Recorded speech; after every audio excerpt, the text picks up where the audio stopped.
9pm. So that's rumble.com. All right, we're going live on Facebook in 5, 4, 3, 2, and 1. All right. Hey, we're live. Hey, folks, we have a really, really good interview for you guys tonight with Kevin James Mosley, who is the victim of human trafficking. And why don't you just kind of give our viewers a brief introduction, Kevin, for us, and then kind of segue into your story for us. Sure. My name is Kevin Mosley. I'm currently in Mexico seeking asylum from the United States government. When we get into my story, it will start when I was roughly 2, being trafficked by law enforcement via my mother to be used as a blackmailing tool. This escalated into things within social services, within like CRF group homes, Orangewood group homes in Southern California, being sent to places like Kearney, Nebraska for illegal things. And then it evolved in when I was an adult for blackmail and the murder of Crystal Rishinger, harassing individual people, other people within law enforcement to like corner people psychologically to do what these people wanted these people to do, like Garrett Cormier, Rob Campbell, Luke Campbell, this individual named Jeff, all have FBI military backgrounds. And escalated into many, many other things, but not only within the Crystal Rishinger case, but other notable cases, some of which I've mentioned on other lives.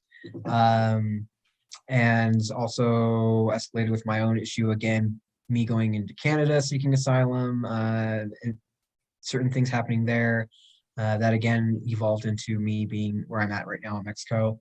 I'm 33 years old and I have like 31 or 32 years of story to like dig into, really.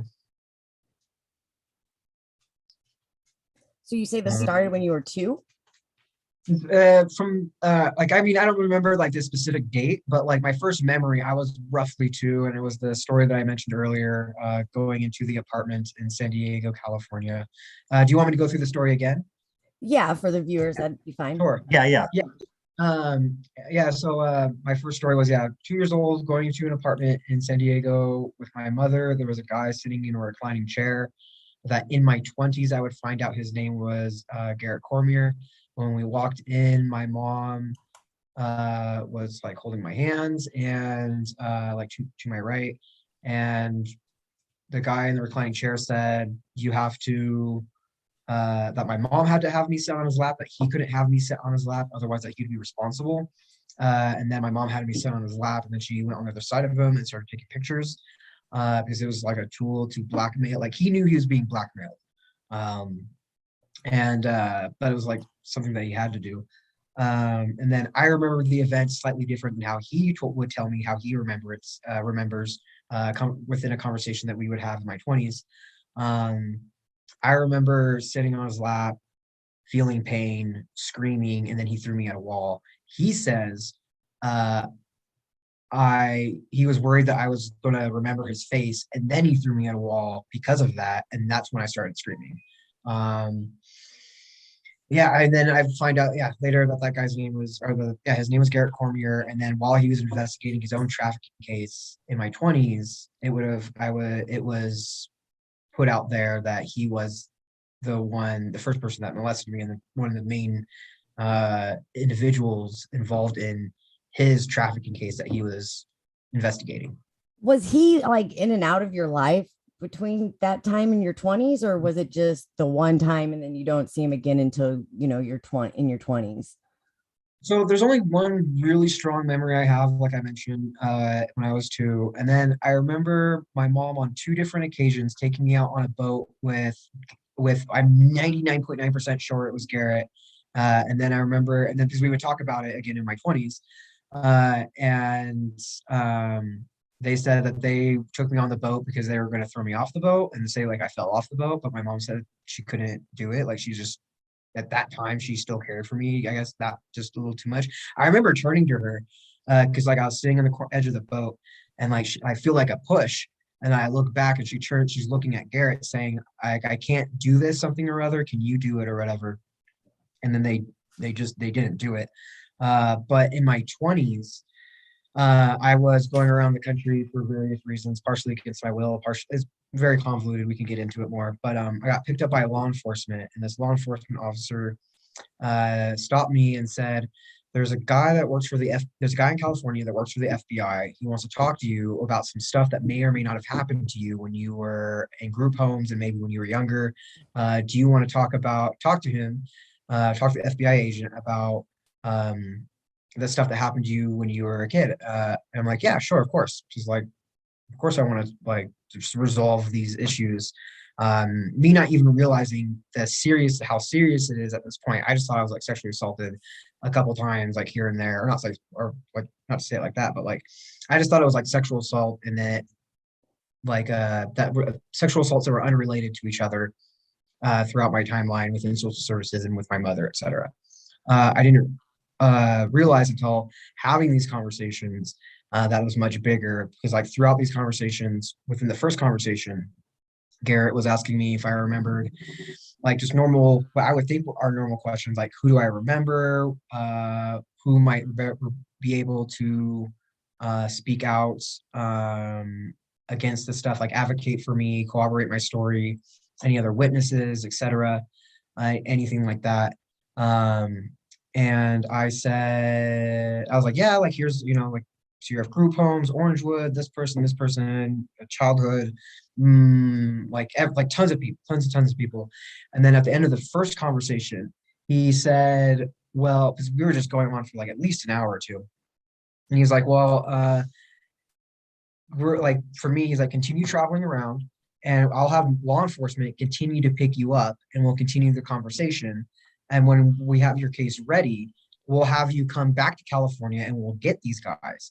It was only after about a year, maybe 2 years of conversating with him, going around, getting picked up by law enforcement, telling more of my story, mentioning more witnesses, more stuff, remembering more stuff, etc. One law enforcement officer that I was in the car with asked Garrett, why don't you put him in witness protection? And then that's when Garrett said, well, you fucked up now. I'm the first person that fucked him. And then from there, things evolved very differently. Basically, it was less in picking me up to investigate my case, more so picking me up to like harass me, beat me down. Sounds like tie up loose ends. Like, yeah, no, what does he know? What loose ends are we got out there so we can tie them up so nothing gets out. No, that's exactly what it was. Just remembering people for him to go, I like to say, for them to go after. Right. And yeah, and then like, I mean, the series, the one thing that's hard to really dive into is the differences, the things that were different within my life, within the context of our relationship, pre him mentioning that he was involved, like, the first person that trafficked me, to after. So before that, it was like me just being able to like, okay, here's like me being molested here, here's me, my mom using me to frame people, here's me, like this stuff here. And then in my 20s, there was a short period of time of them, like when it came out that they were involved in my trafficking, there was a short period of time of them harassing me, like just like picking me up, like messing with me, saying stuff, just fucking with me in various ways.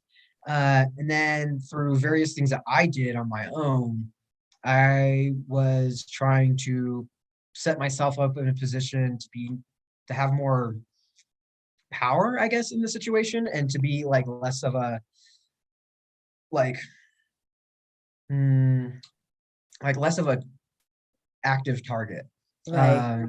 And so I started like talking about different ideas I've had for different things, and like it's hard to like just dive into and mention like in shorthand, but like it's something that I could dive into more. But yeah, it evolved into so many more other things.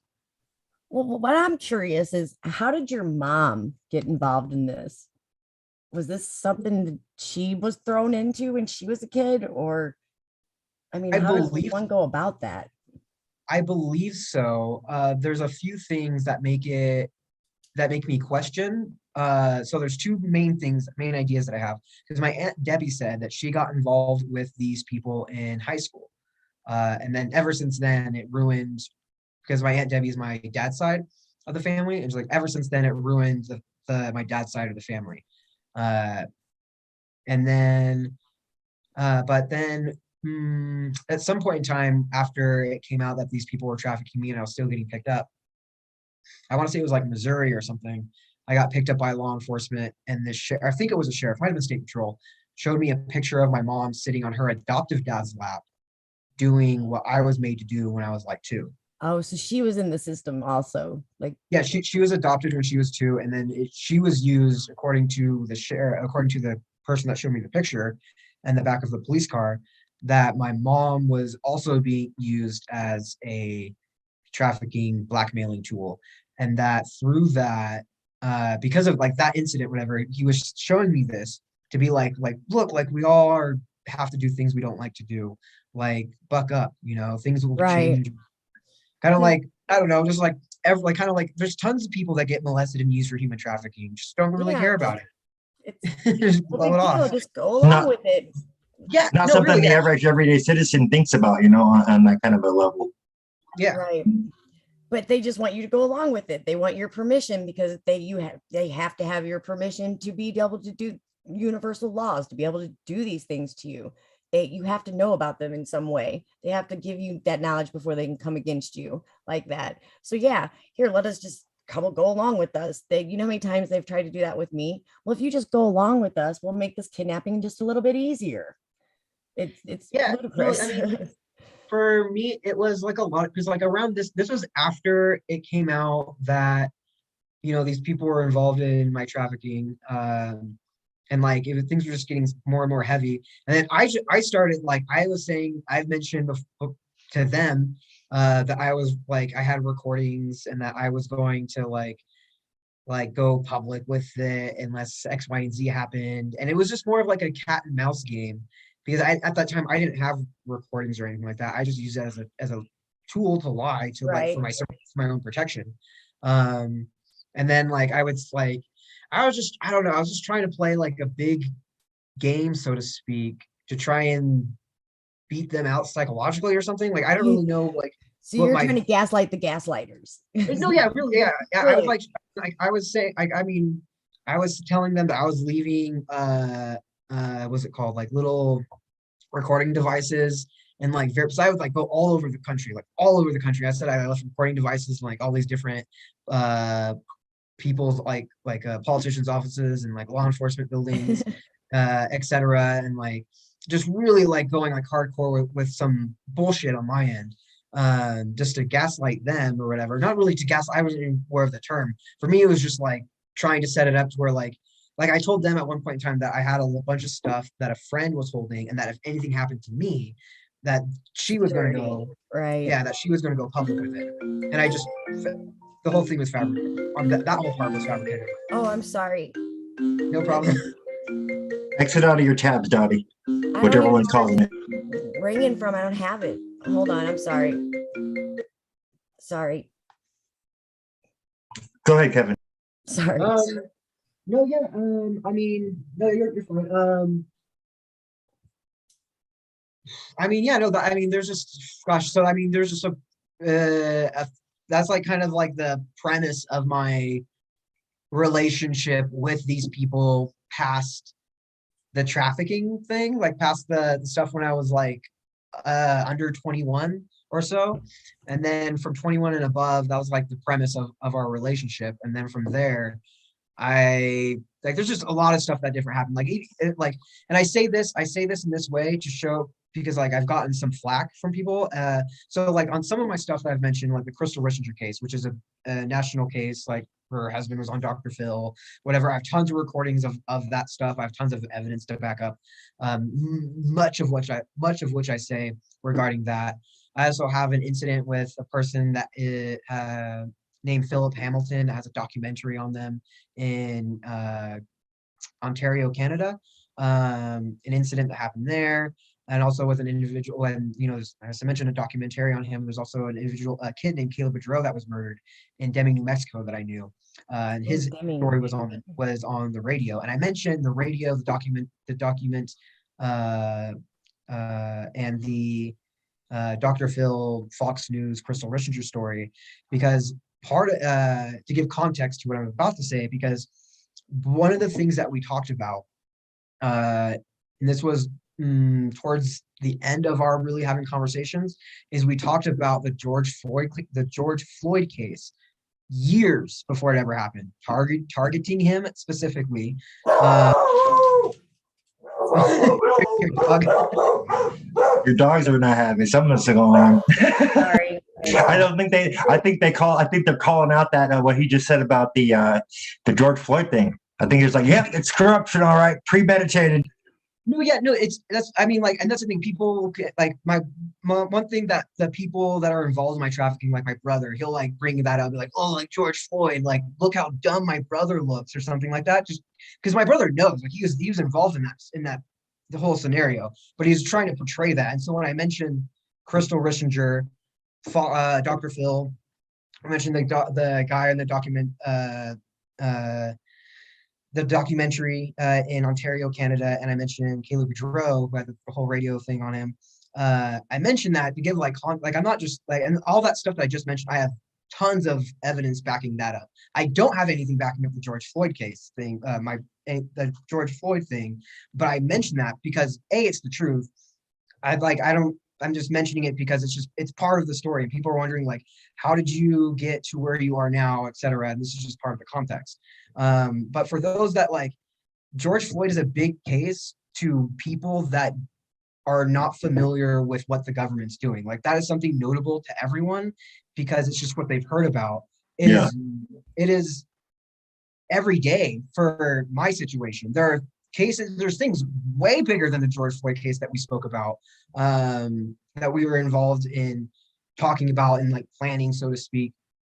But yeah, I mean, the context, if people want to grill me on this stuff, because like, this is one thing I say this stuff too, says like these claims, the stuff that I already have evidence out for people to look at is claims that I've made that people have grilled me on, whatever, and people can continue to grill me on. I'm happy about that. But there's also parts to my story explicitly after I was 21 that no one has really spoken to me about. No one has really asked me questions about. And so when I mentioned stuff about George Floyd, when I mention this stuff, I'm not just mentioning it like, because I don't want people to believe me outright. I want people to debate me and to criticize me and to really like tear me down, so to speak, to really get to the facts of the situation. And so I mentioned George Floyd so people can talk to me about that, not so I can just like wave it around as like, hey, no fucking some random ass person that died by police. There's thousands of people that die by police every day. Right. Yeah. But that specific case, that was like before. I can't remember what year it happened, but it was between 2010 and 2012 is when the vast majority of our conversations took place about like planning stuff, about like, and not even just targeting like individuals, like the people that I've mentioned before, but also targeting law enforcement, targeting we would go after law enforcement to harass and like stalk law enforcement or get people to do that, so that these individuals in law enforcement would be perceived as if like people are after them, or that, and it would just get these individuals on a path, like I forget what the term these people used. I think they called it guiding the arrow. So you set someone up on like a path, and then you just kind of like guide them down the route. And so like you have someone that you're scaring to death. You have a law enforcement officer that you're making them be perceived that people are following to their houses. They know about their family, know about their kids, and they just become more reactive. And then social engineering. Warfare. Yeah, exactly. Social engineering, 100%. And we do stuff like that with tons of people. Like, I mean, like I don't know, like it happens to people every day and they don't know it. I mean, the majority of people have this kind of thing going on and have no clue that it's even happening to them. Yeah, there's tons. It doesn't have to be in a negative way, like in a way to make you go insane. It's just anything to make you go down a certain path. So much is put out in society to keep us distracted, basically slaves. No, slaves. They just want to keep us slaves. Yeah. No, yeah, and that's really what it is. There's tons of people that have things happen to them every day, and they just have, because like that's the whole point of committing any sort of crime or committing like espionage or whatever kind of secret crap, whatever, is to get away with it. Like you're not going to do something that like, hey guys, let's make a secret plan about doing something, and then run around with like flags and blowhorns. Right. And so like, yeah, no, there's people that even not, again, like what you kind of said, like things that aren't dubious, things that aren't bad, just to set someone up in a certain place at a certain time, or to set someone up on a certain path so that something happens later down the line that could be potentially useful.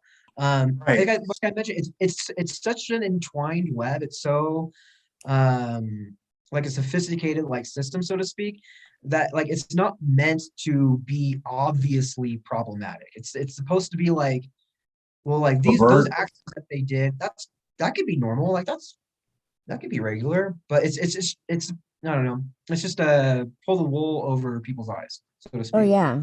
Yeah, completely. Yeah, that's a common tactic because people don't realize how easy your average everyday Joe can be manipulated. If you know how to trigger somebody emotionally, you can do exactly what you're talking about and guide them down a certain path if you know how they're going to react. And then most people don't realize that. I noticed I learned that very early on in life. I've always been a very very a keen observer of human behavior and body language. And if you observe and take the time to look and see people's reactions, you can actually very effectively implement that kind of pointing the arrow, so to speak, as you said. Yeah. Guiding the arrow, yeah, guiding the arrow. Yes, correct. Well, a lot of people are handlers. They handle people all the time and don't even realize that they're even handling people. They have people so complicit and so brainwashed and so manipulated in society in general that these things go on. And people, like, for instance, people don't realize attorneys are handlers. Stop hiring a person to handle you. It's that Yeah, simple. They are not. Attorney is to turn someone over. So an attorney is taking you from your God and turning you over to this false God that, these judges that, pass these statutes. Oh, bow to the statutes, right? Go before a false God. Now what? You're sinning.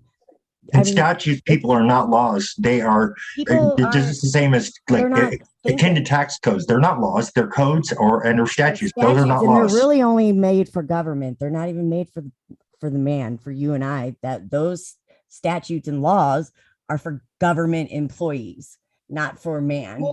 I mean, I can't speak to the technicalities of legality when it comes to stuff like that, but when it comes to the utility, I can speak to that.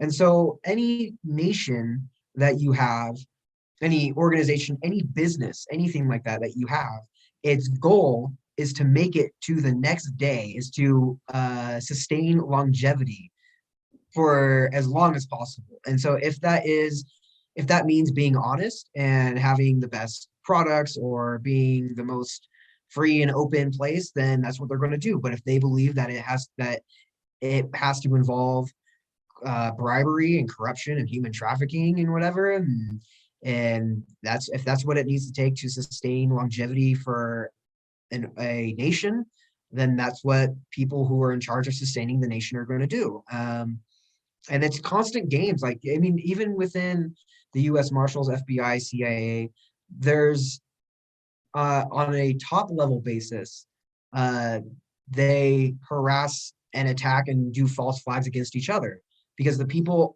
majority of people within any agency are not aware of the frivolity or the falsehoods that are being made against them, and that all that does is perpetuate the necessity for these groups, these organizations to continue. Like, if the FBI had nothing more to do, that who would need the FBI anymore? The CIA, blah blah blah. So they just go after each other. It's like war. It's like how different nations will do war games for like practice against allies. Like, they'll do little war games against each other. And it's a similar thing that CIA, FBI will do against different agencies. But there's also a level of another level of falsehood behind it, I guess I should say, is where the people that are involved in investigating this cyber attack or something, they're not aware that the people actually who started it are on another agency or at the same agency that they're in. It's it's multifaceted. It's not just to do any particular thing. It's to maintain industry and organization. It's to create opportunities for individuals to be compromised in a sense that then you could take advantage of vulnerable people. It's to lengthen the reach of different agencies like FBI and CIA. Yeah, it's just. And at the end of the day, what do you have? A false reality. Yeah, no, yeah. I mean, you know, your reality is no longer real with all that foundation and all that lying. How do you expect your reality to be real around you when they're creating your reality? Yeah, 100%. No, I mean, it's crazy.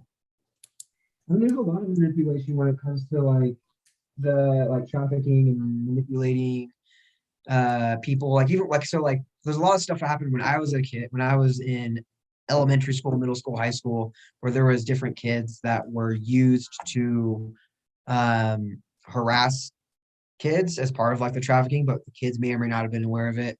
There's some kids that are aware of that they are aiding in trafficking, and they just don't care because they're either getting something out of it, or they're like, you know, they know what life, like my brother would aid in trafficking or like doing things to other people, knowing when we were, I didn't know this when we were kids, but he would know this when we were kids.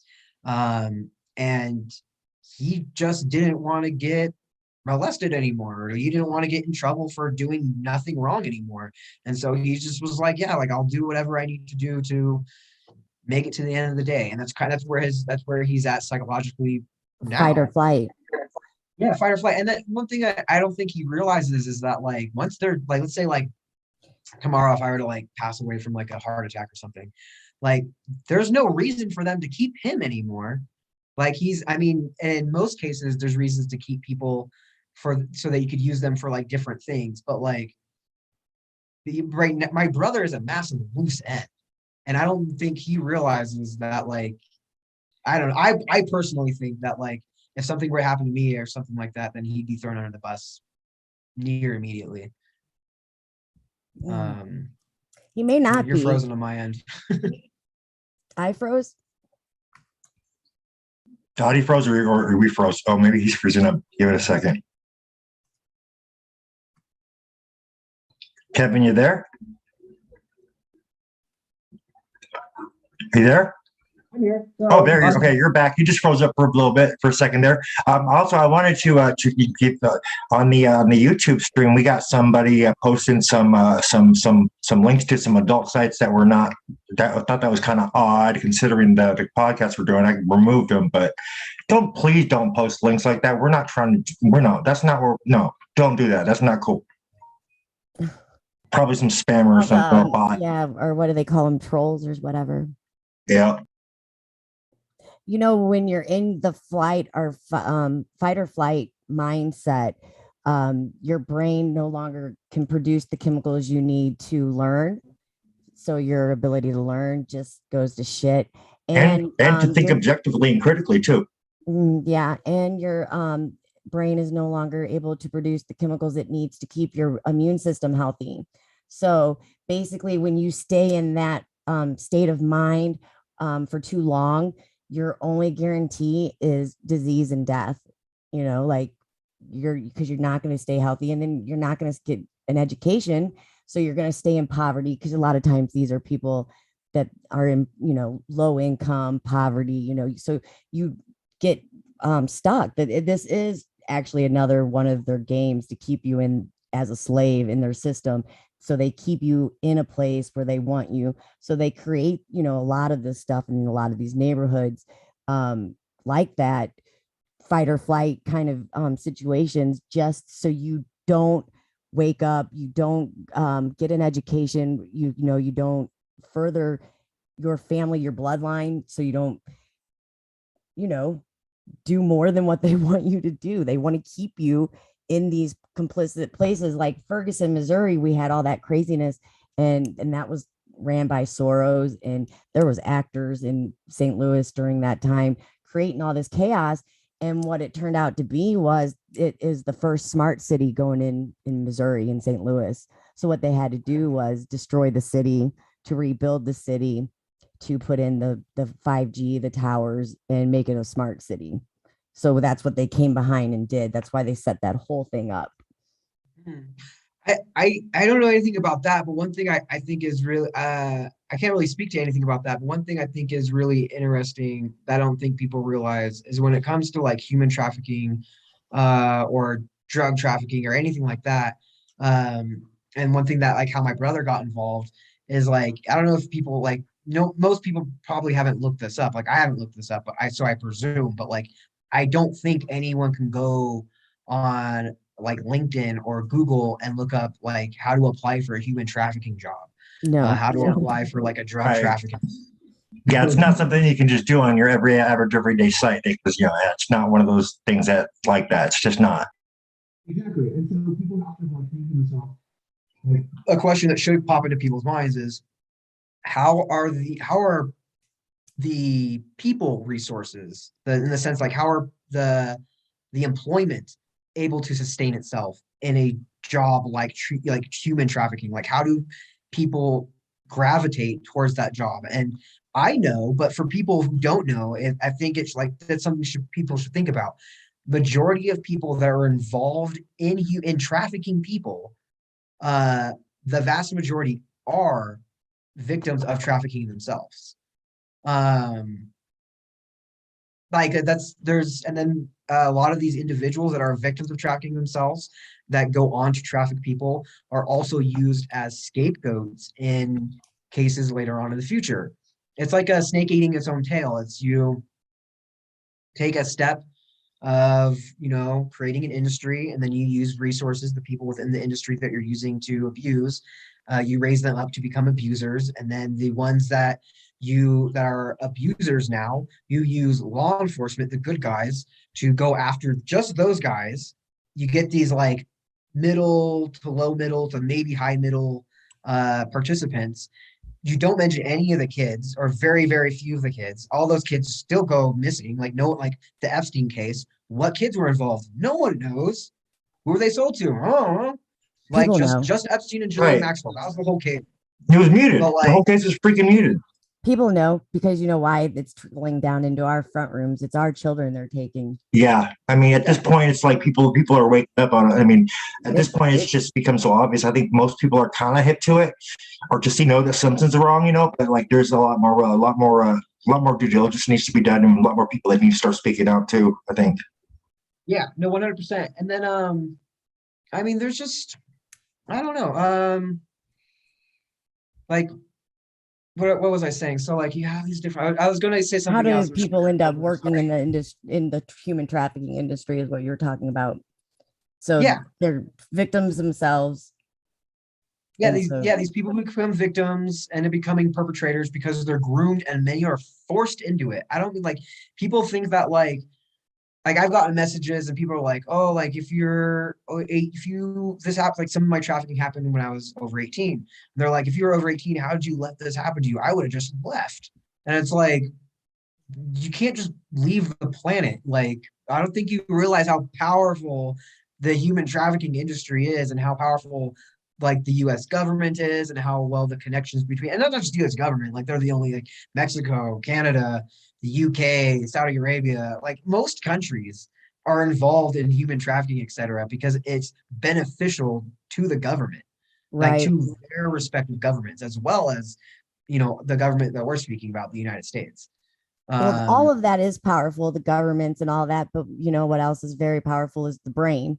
And I know that, and this is probably another reason why people end up staying in that situation, maybe even you, after people say you were old enough to leave, but all your programming that you get in your subconscious is done by the age of 7. So everything that you learn up to 7 is programmed into the subconscious.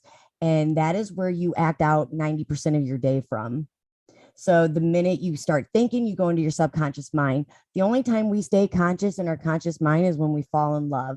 And that's the only time we naturally produce those chemicals.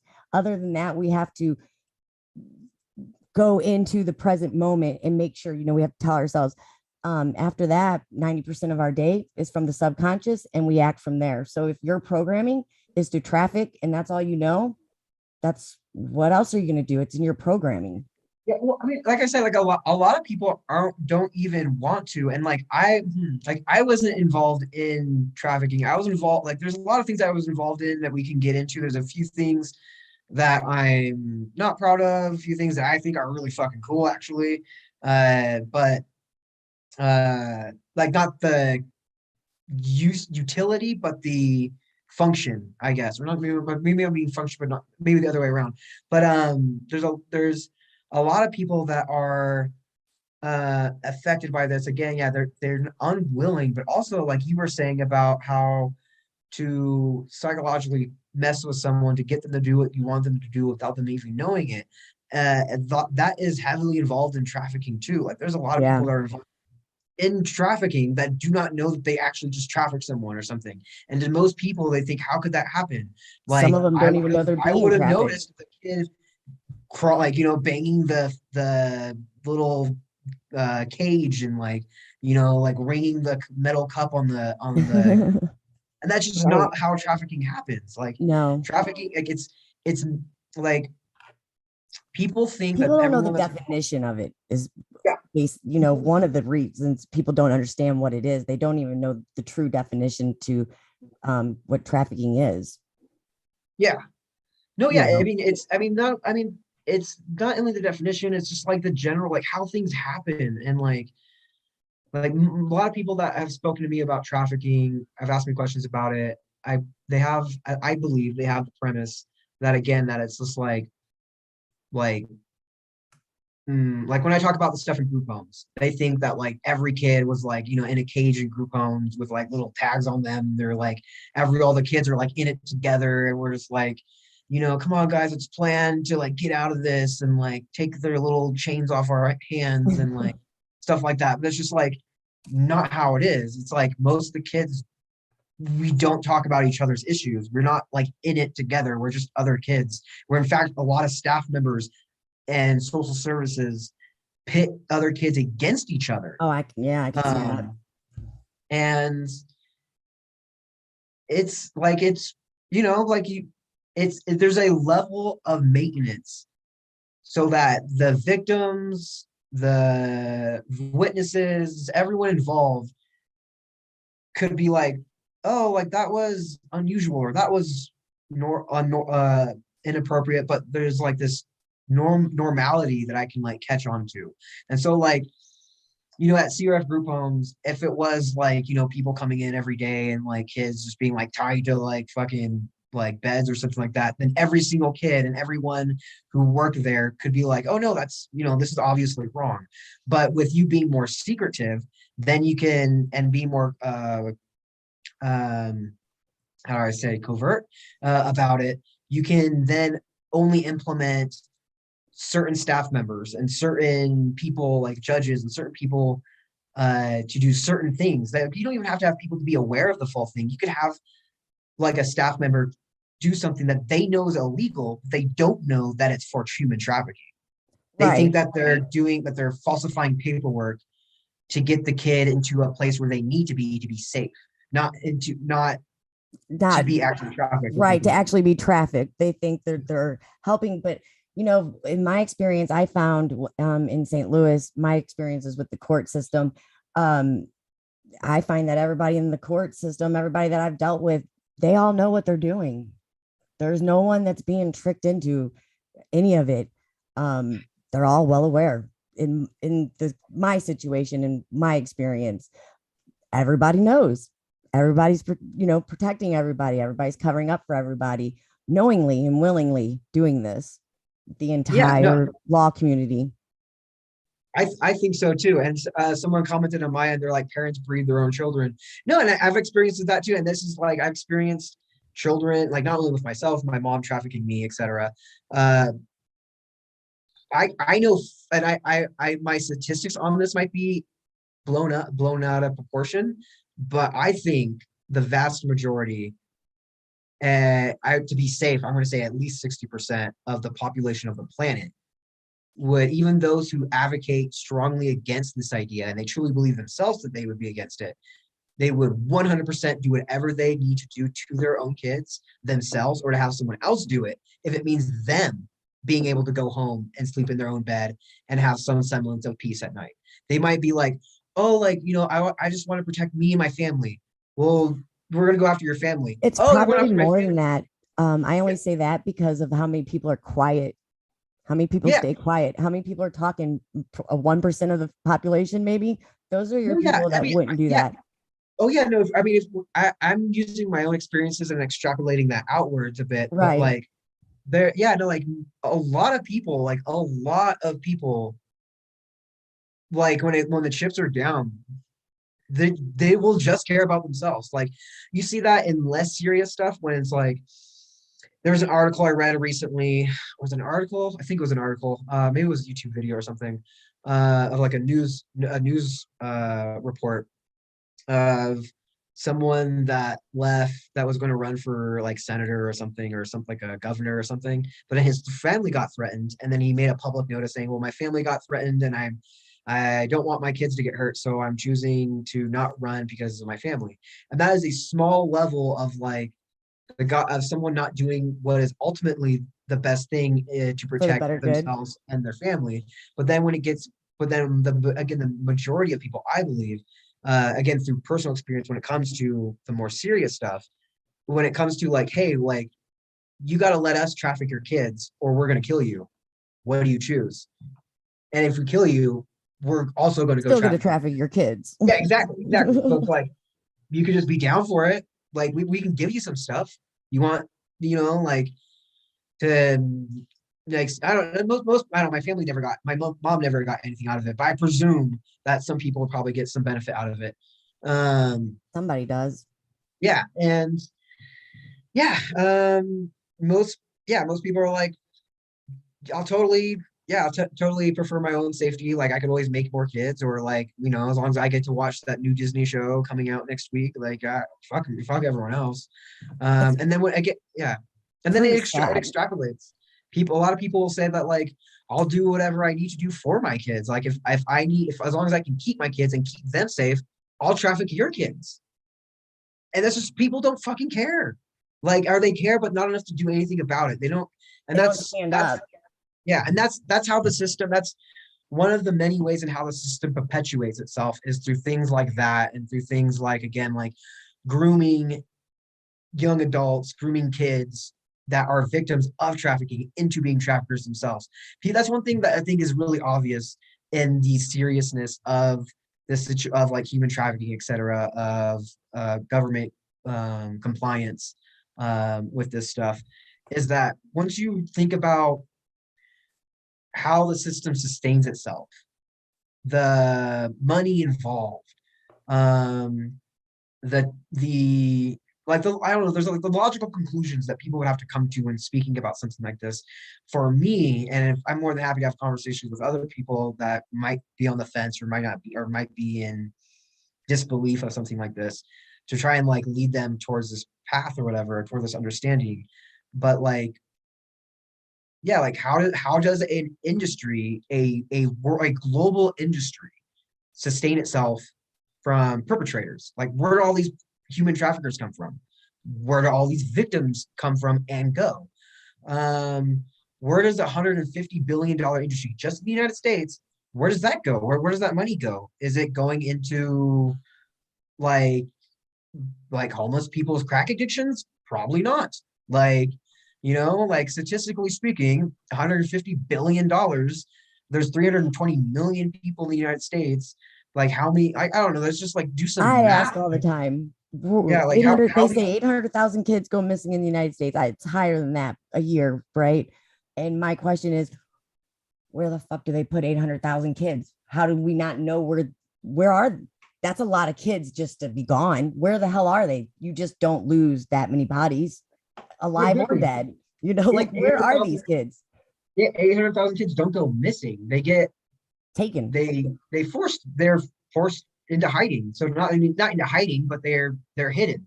And then But where? In plain sight? Yeah, exactly. And then you have overboard, but then you also have 60 to 90% of every child in human trafficking comes from social services. That's not a statistic I made up. Yeah, it's 1 out of 2. Yeah. So it's so no, not even 1 out of 2. It's more, it's 60 to 90. So even if you have, if it's 50%, it'd be 1 out of 2. Oh, 60, so yeah, so you huh? have 60%. The very lowest statistic is more than if you send 2 kids into social One services. is definitely. It, yeah. And so that's up to 90%. That's, you're Wow. almost guaranteeing every Wow. kid. I mean, this is again not a statistic I came up with. The vast majority of victims in human trafficking come from social services. And then I'm not trying to even focus necessarily on social services, but social services But is who just runs that? a what's it called, a like is just the It's current just a median. an octopus leg on the whole thing. It's just one little tentacle to this whole web. Yeah, yeah, exactly. One tentacle, one, it's just one function of this thing. And so like you have, like buyers and sellers, you have handlers, you have transporters, you have, and it's not like people aren't given this position like, oh, I have my transporter badge. Like it's not, it's very unofficial, very convoluted, but very intertwined, very like sophisticated. Um, Majority of people that are involved in trafficking are victims themselves or everyday people in some extent. And then you have a huge number of people that are the people that are in control of the situation, which are law enforcement, CPS, government officials. And I'm not saying everyone in politicians, or like all politicians are all law enforcement, etc. But the people that are in control of this stuff, the reason why this stuff is so prevalent is because specific people in power within all these agencies, all these institutions, are the maintainers of the human trafficking, maintainers of the corruption, etc. And that's not unique to the United States. It's not unique to this era. It is literally something historical that you could go back through hundreds, if not thousands of years of governments around the world, of the ones in power, like the soldiers, the warriors in let's say like Sparta, like Spartans or whatever. Like you'd have different groups that would war against each other, or that would like let's say like political infighting, and then certain things would evolve from that. You can go to like Rome, like during Julius Caesar's time period, and there was tons of infighting. Julius Caesar was murdered by other senators or whatever. um, and so like you have these these institutions uh, historically that have been put up for a purpose, and that these institutions get corrupted, and whether the result is like again something historical with like Julius Caesar or something more modern with things that we were dealing with nowadays, corruption is something common and prevalent throughout history, throughout society, throughout uh not only our nation but every nation. And something that really I'm thinking of, I'm trying to think of ways of trying to convey like yeah, like people in power, like you don't have to hate and go out like murder all these people or anything like that, but like you shouldn't trust these people. You should actively presume that like when something systemically bad is happening, that it's maybe not everyone there's fault, but it's stemming from that era, from that area, of like military, government, law enforcement, politicians, those in power. Like human trafficking, again, other forms of corruption, it's not stemming from random people on the street.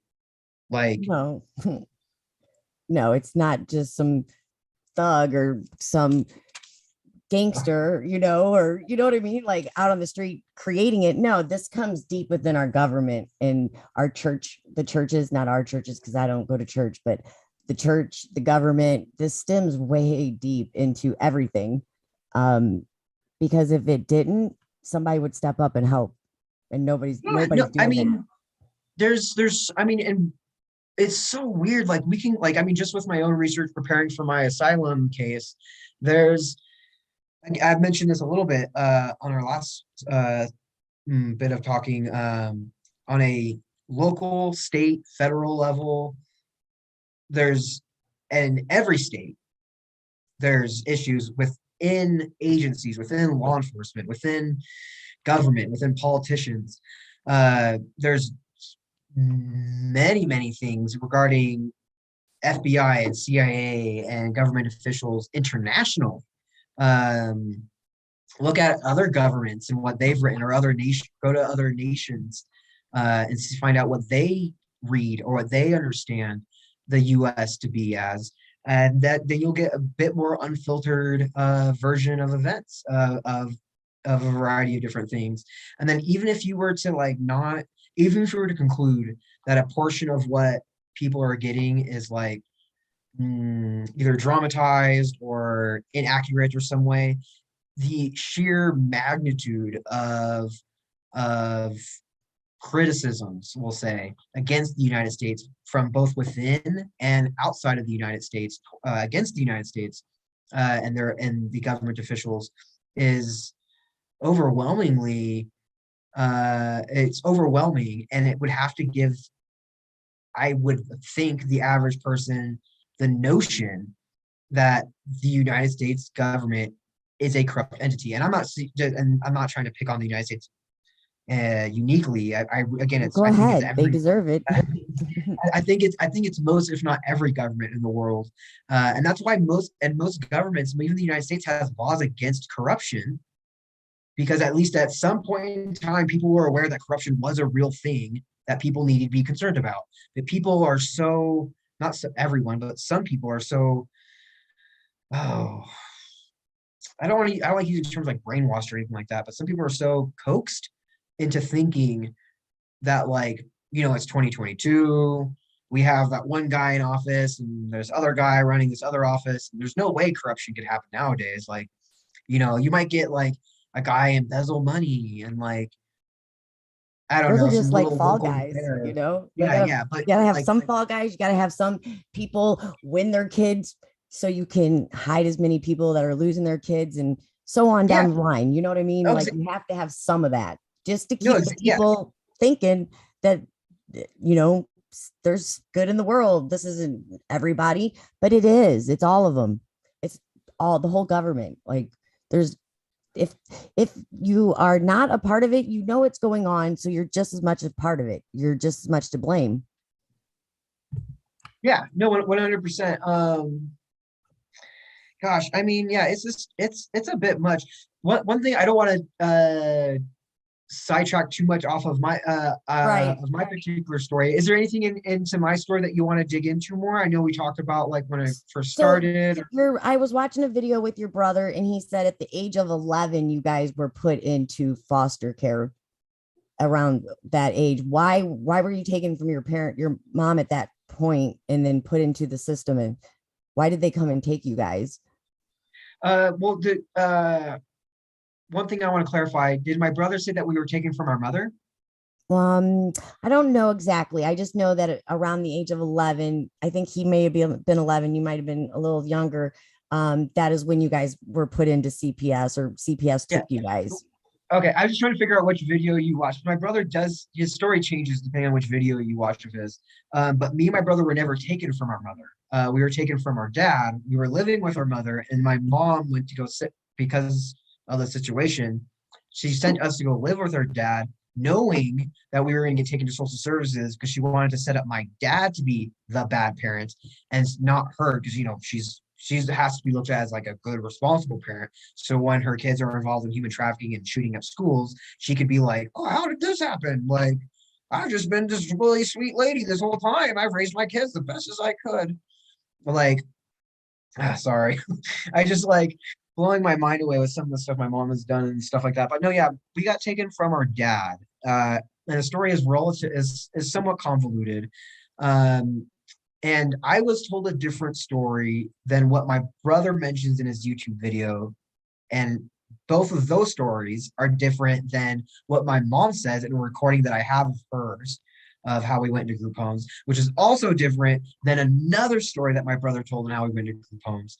And so somewhere between what I was told, which is probably the least true because I was constantly lied to, and something between my brother, my mom's one story and my brother's two different stories. Somewhere around there lies the truth. But we were taken to our dad's and then taken away from our dad's, or at least I was, and my brother was somewhere else at this person named Drew's house, and stuff happened, and yada yada. But we were taken into social services. The real reason was because my mom didn't want the stress of constantly fucking kids over and fucking her own kids over, and but not like really like the stress of that, but really the stress of the potentially getting legal consequences for that stuff. And so she, with the help of Rob Campbell and I presume other people that were involved around this time, set up my dad as the fall guy, as the bad parent that we would get taken away from. Yeah. They still do that today. The bad parent, good parent scenario that still is happening to trafficked kids. Did you go into a group home from there? Yeah, no, me and my brother went into CRF group. No, we went into Orangewood, and then we got taken from Orangewood to CRF group homes. We got split up immediately, and from basically once I was 11, I never saw my brother after that.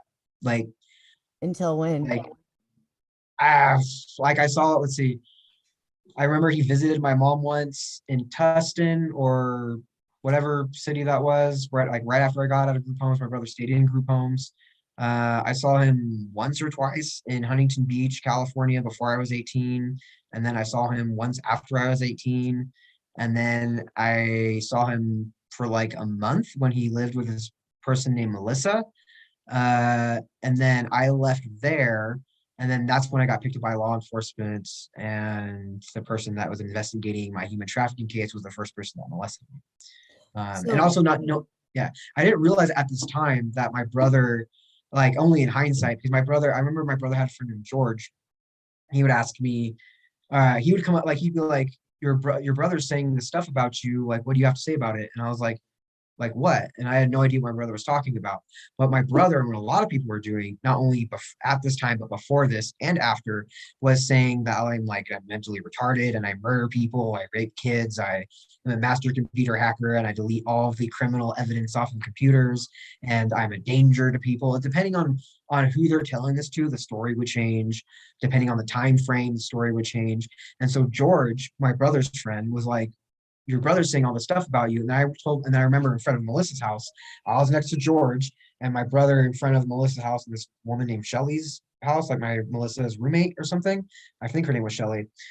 I was like, Chris, like George is saying blah, blah, blah, blah, blah. And my brother's saying, no, it's like, I'm not saying any of that. And George is like, no, you just said all this stuff about him. Tell him what you told me.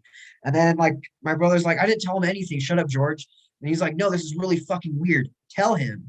And then eventually, my brother told George, like, shut the fuck up, blah, blah, blah. Then was gone to a fight. And then I can't remember exactly. I think my brother said that my brother told me that he just said that I was stupid and he was mad at me or something. Then like we made up or whatever. But like a week after that, or like within a month after that, George got arrested for I forget what it was exactly, but he has to like live in a home now for like predators. George never did anything wrong to anyone. George is a good person, one of the few good people. And the reason why that happened to him is because he was wondering what the fuck my brother was talking about, and because he was just another random person, he got caught asking the wrong question at the wrong time, kind of thing. My brother's a fucking human trafficking piece of shit that fucks kids. Sorry, I'm really angry right now. But like, no, my brother's fucked over so many people. And there's even people on here that like are a part of it. Like I have messages from different people on TikTok from people, from some of my followers, saying that these people like know me, or that like trafficking in this place could have never happened because of X, Y, and Z. And it's just so bizarre, like the amount of work that people, the amount of loops that people have to jump through to pretend that they are not involved in human trafficking when they are literally involved in human trafficking. And I have a personal stance that you physically do not have to sexually assault kids. If you're aiding in someone trafficking kids, you molest children. Right. That's just, you know, like on a, like that's, you're just as complicit as the people doing the act. You're the abuser too. Yeah. Yeah. One, like, and that's just how I feel. And I just have like years, like I was in slavery. I know a person named Michael. I don't remember his last name. That as far as I know, still now he's alive, still in slavery with these people. I know dozens of people, if not hundreds of people that are dead. And that all my brother needs to do with a few of his fucking stupid friends. I'm pointing at my TikTok, not about you guys, but like there's one follower that's one of my brother's friends that's involved in message. He's following me right now on here. And he's messaging people that I know. That have messaged me on TikTok. They're like, hey, I got a message from this guy saying that you're a liar and that like, or this other girl saying all this stuff, like, and you show me these messages. And I'm like, oh, okay, I see. Like, yeah, I thought that was happening. And it's the same shit that would happen with tons of other people throughout my life, throughout me working in different jobs I've had. I've had my jobs be like, hey, like, I got a call from your mother. I got a call from law enforcement saying that we should protect you even though you have sex with kids. And I'm like, yeah, my mom's just a fucking drug addict, and those are her friends. Like, ignore them. Like, it's not true. I'd be arrested. I know, like I'd have a background on it. And they're like, yeah, no, we do background checks on everyone. You don't have that. It's just a weird thing that would happen. But eventually, it would get harassed so much that I would have to leave the job because I would either get fired or they're like, hey, like I have people coming after me now, or like I'm getting weird shit happening to me. I can't have you work here. It's putting everyone else in danger. I've had that happen tons of times. I've had so many opportunities. This is like, I mean, I've had so many opportunities lost. I've had so many different, I mean, not only my elementary school education, my middle school, my high school education, every job I've ever had, the vast majority of friendships and relationships I've had and have been manipulated by these people. I've had so many people I know that knew what was happening to me, but they're like I kind of what I just said, like they're coming after my family now. I literally cannot be your friend anymore because I was like told that if I was your friend anymore, that they were going to come after me. And all like, it's just fucking so annoying that also people need is like, I don't know, like I presume that as full grown adults, these people are not so dim-witted anymore, and that they have to be aware that they're assisting in this stuff. Because I was aware once, like, you know, that like these people involved in my trafficking, after it came out that law enforcement was involved and they were trying to trick me into doing stuff, I'm like calling it out, like as they're telling me, I'm like, dude, I'm not this dumb, guys. Like, if you guys want me to do something, I'll do it if I think it's for the benefit of people, but I'm not going to traffic people. If you want to do something that's part of your master plan, and it's something that I just think is just beneficial, that is not directly involved in trafficking or something like that, then yeah, like I'll help. Like, you guys want to brainstorm something? We'll talk about something. You guys want me to like fuck with someone that's like, that you can prove to me is a piece of shit, then yeah, like I'll play along, whatever. Also using that opportunity to get information myself against them. But like, I'm just like, there's like full-grown adults, like people like within social services, people within like the friend groups, people within law enforcement. These aren't children. They are full-grown adults, fully developed brains. They are aware of being propositioned with things. They're aware of outcomes to things. They're also, most people are aware of statistics, like statistically how likely it is that this person's coming to me out of the kindness of their heart when there's involved X, Y, and Z. And I mean, people can like manage this stuff intellectually. Can you grab my charger or my computer?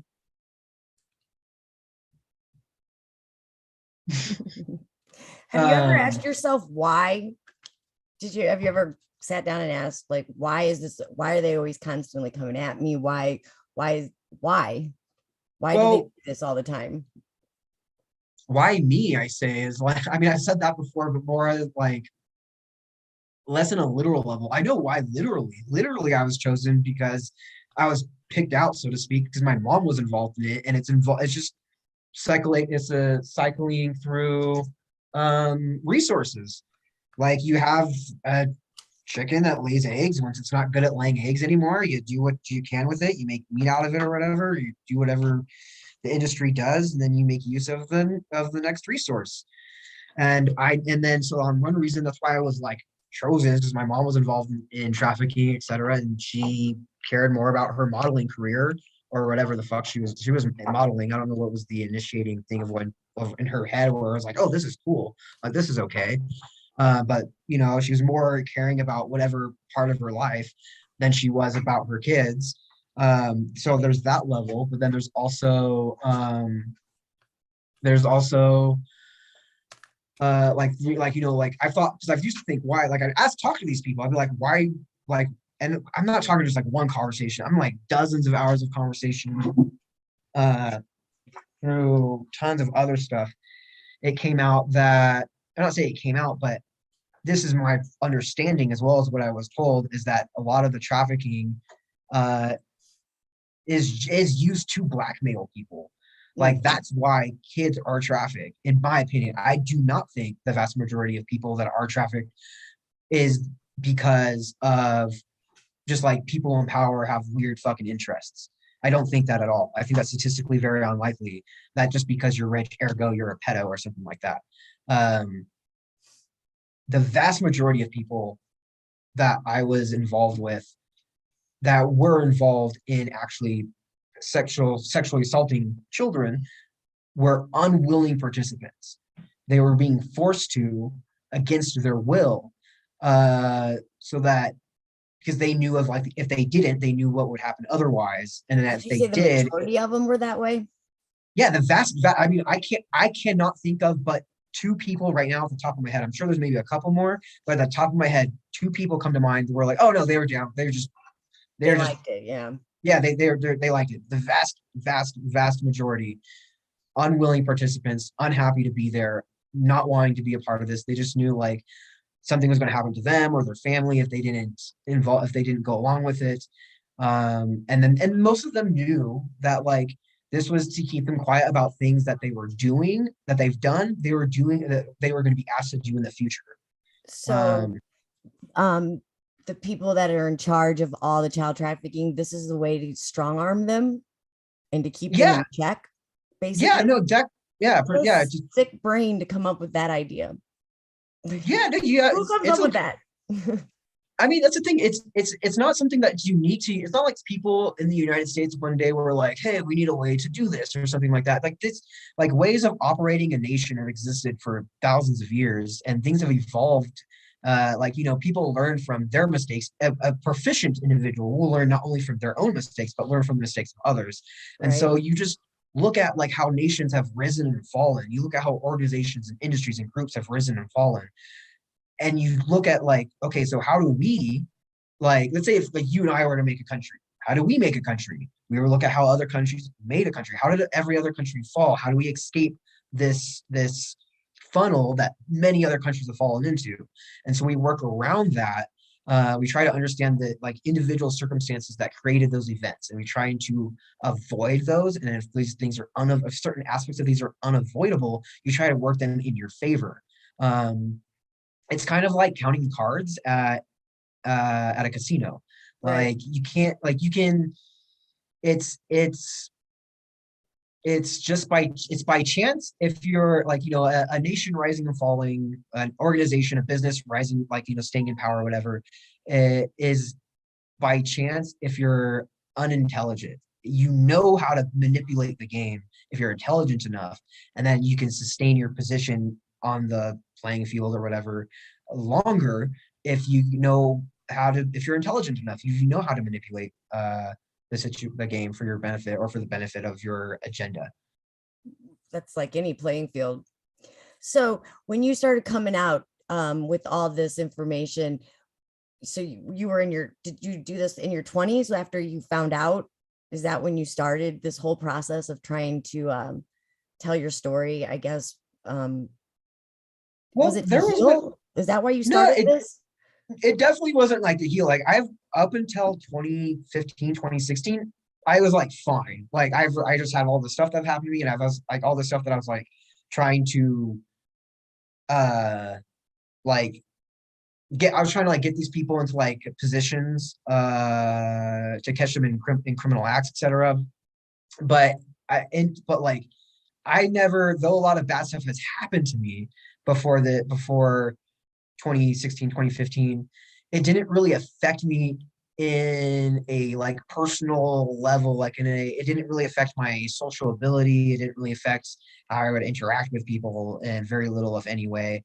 Um, but yeah, so for the reasoning behind me, like I want to make sure, can you ask your question again? I'm sorry. Well, did you start telling your story? Was it to heal? Was it to wake, awareness? Like earlier we talked about, like the awareness was just kind of like a bonus to it all. Were you trying to build a case against these people to have justice in the courtroom? Well, recently, like the last like 4 or 5 years, I've been hyperactively trying to bring this stuff up. I say for at least the last, like, let's see, it's 2022. I'd say for about 5 or 6 years, I've been hyperactively trying to bring this stuff into the light. And then for years before that, I was in between actively to inactively trying to bring this stuff out into like the light, so to speak, like the public light. But it was never for self-healing or anything like that. It was just more just so people, like, I don't know, like if I meet people that are like, hey, like we're here to make sure things went right in the government, I'm going to be like, oh, like here are the things that I've observed don't work right in the government. That's just kind of like my take, is like everyone in the United States, or a majority of people are in like society, and they have this like opinion of like, we got to have society to work for everyone in society, and we got to make sure it's just and reliable and proficient and all these other things. And I'm like, oh, like here's these problems I found in society, like here's my, this is my evidence, this is the stuff that you can look through, this is my take on things, you can use this to make society better, like, these are my opinions or whatever. That's really, that's kind of all it is like the gist of it, is like all the reason why I'm speaking out is just people can't solve a problem unless they're aware of it. Right. Awareness. Absolutely. I'm right there with you, Kevin. You're absolutely right. Awareness is the first step to lasting effective change. Yeah. No, yeah. I mean, awareness, yeah, exactly, the first step. And then, but the sad thing is what I say is that I've gotten, which I touched on our last video, was unfortunately, I don't meet almost anyone, nor do I see in the public sphere, or social media, etc., people willing to go beyond awareness. People are like, let's just make people aware, and people are waking up, whatever the F that means. And like it's just like people are like, that's it, like we did it. And it's like, no, that's no, the like, first step, but yeah, that's no, not yes, yeah, even. yeah, no, it is the first step. Like there's like legitimately, like this sounds extreme to people who live, I feel like, I'm not trying to be a dick here, but I feel this sounds extreme to people that live mediocre lives. If you think that going after people in power within your own government is extreme when the government is corrupt, when like your government is corrupt, if you believe your government is corrupt, It's your duty. the only Absolutely, it's your duty, it's your obligation to remedy that. In our Constitution, in our Declaration of Independence, it states that if the government is no longer serving the public interest, we have the right to take it down with extreme prejudice and build a new one. And that's kind of what we're seeing now. That's where we're at. Yeah, that's where we're at. I mean, even what you see though, a lot of people they'll yeah, I mean, those different sides of it, you'll see people walk around that and be like, oh no, we have that, like that's the military, that's what this military is supposed to do, or something like that, or like. But they're not. But look what's happened with how they're purging everybody. That's critical thinking, using the vax mandates to do it. That's a huge problem right now too. Yeah, well, I mean, even you get so like you have that as an aspect of it, but then you have all these different facets of manipulation to, I guess, maintain the status quo, etc. Yeah, but like again, like you're absolutely right. Go ahead. Yeah, no, sorry. Yeah, I think just having a like really starting groups in a public forum transparently, so people can't say like, oh, this is a fringe group trying to blah blah blah. It's like I'm not trying to do anything fringe. I'm trying to do everything very out in the open, very mainstream, Right. Which just so happens to overthrow a government that, not only through my personal experience, I'm not saying like overthrow the government, have like some communist, or I'm not communist or capitalist, but I like, just for people that are watching, like, I'm We not need trying to much smaller local government is what we need, not big government that we're here experiencing now. Because look, when you have absolute power, it corrupts absolutely, and then that's what we're seeing. That's what we're witnessing on all scales, like, to some extent. It only Yeah, well, takes 3%. That's all you need. 3% on your forum. Get 3% of the population to get on a forum that is transparent, that all believe in the same thing, and you'll have change. Yes. You gotta have accountability to have change, though. So you make them yeah, accountable. exactly. Accountability, and but the one thing too Absolutely. is just like, how do you impose? Let's say, like, most people say, like, all we got to do is vote. No. What's the point No, of that's voting when the laws? What's the point of voting when the laws that are being voted into are being broken by the Right. ones that are proposing them, as well as the laws, like the function, this function of being laws that are being written and laws are being proposed, and then people that are, like, like different voting laws, etc. Like, the system in and of itself is corrupt, and this is It is. again not unique to the United States. I personally think I'm not like anarchist. All either, governments around the world, all big governments, we're seeing this on a global scale here, especially in the last couple of years. So you're absolutely right. It's not just one country here or there; it's all of them. And and you have your elements of your factions of white hats and factions of black hats. That's kind of the reality of the situation for the most part. But you're right; they're all corrupt to some level, some more than others. If not all, the vast majority. I can't say all, but the vast majority. I have to because, like, I don't know all, so I just statistically, right. Like, well, likelihood there has to be one government out there that's right. There's always the exception to that rule, of course. Wouldn't it be funny if it was Putin? The irony there would be just phenomenal, wouldn't it? Well, I mean, he's never been a part of the Illuminati, they say, and da da da da da. Wouldn't it just be funny if it turned out to be Putin? That would be weird. I think from a U.S. perspective, it would be comical, but I would say, from anyone that's from my experiences, we're both talking with the FBI and law enforcement and everything about a lot of this stuff. I am under the impression that if you're part of the UN, especially if you're if you're a permanent member, you're like, it's just all the world's, Shakespeare, all the world's a stage. All the world's a stage, yeah. So, like, it's, like, these are the main actors in social falsehoods. And you're absolutely right, though. You're absolutely right, 100% on that. Like, I came to the same conclusion just from I've been doing research on a lot of these subjects for at least since '98. For the last 24 years, and and then in recent years, I've actually absolutely, this is the conclusion I've also come to, that you're right. Just like, when you look at Operation Mockingbird with the CIA, what most people don't realize is that's still going on, and we can prove that it was going on at least since '96. We have the document to prove it from from a government website. They're publicly, and this is in public domain. A lot of those operations are probably still going on, and probably 100,000 more that we don't even know of. Yep. That are being done to us unknowingly. Like, that shit's crazy. But I was told by a very smart, wise man that if you get control back over the courts, you can get control back over the country. So if we can go in and start getting control back over the courtrooms and these judges that have gone rogue, because it's in all courthouses. It is. But that's the thing. That you can get, back control of the country.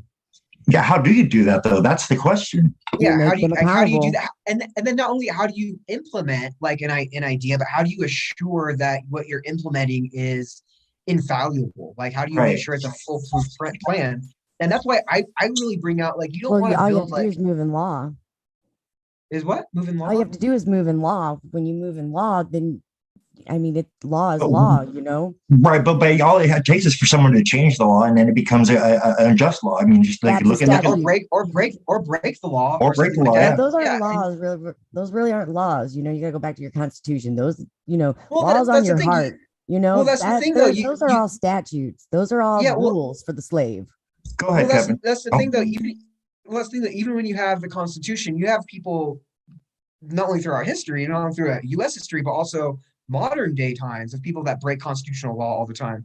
And whether you believe in state law, constitutional law, or statute, there's going to be people that are going to break those laws. Like, making laws is almost irrelevant in the system that we have, because you have people that will break them, that are the people that are in power. And then so, like, again, the So question then is like, how do you implement a plan? accountability. Yeah. And then how do you implement a plan that is infallible? That is something that like you can say like, okay, so we've weeded out all the like hypothetically speaking, we've weeded out all of corrupt politicians, all of corrupt law enforcement, and all of corrupt people with judges, etc. How do we keep it from term these? limits, and instead of these career politicians, we need to be rotating out the actual people, the people. That's what my take is. At least for I think that's a good starting point. I don't think it's the full solution, but it would be a good direction potentially to start going if we can get it to that point. And then from there, we have to have absolute transparency and the absolute consent of the public, of the people on all levels. Yeah, I think a lot of I think I agree with everything that you said. I agree wholeheartedly with 99.9% of what you said, and I think it's a good add-on. But I personally think, because at this point, what we're doing is just taking everyone's word at it, like this news organization's word that this person did something bad, this law enforcement agency's word that X, Y, and Z did something bad. We need evidence. We really need evidence. We're just taking people's word at it when we have the ability. Everyone owns a cell phone. We have the ability to literally throw. Thank you. I've been telling this to people. We have the tools at our disposal. Everybody's so distracted with these videos on TikTok and all the other social media platforms that they're just being completely distracted. When we have the tools, a lot of this information and a lot of this evidence is public domain. I mean, and we have the tools at our disposal to do it. But nobody wants to just. How do you get people to wake up to actually start doing it? Is that the real key? That's what we got to start figuring out. I don't know. We've been doing it though. Yeah, we've been making a somewhat of an impact, but we still have a long way to go. Yeah, I think again, I just think the best way to have it, what I was saying is there should be a law or something that if you're if you're a government employee, especially if you're a law enforcement judge or a politician, from the time you wake up to the time you're done with your day of work, you should be under 24-hour public surveillance, like YouTube Live. Yes, or like I love that idea. I think that's a great idea. I think that's a really good concept to go to. I would never even. But yeah, right. That's a really good because that will enforce accountability.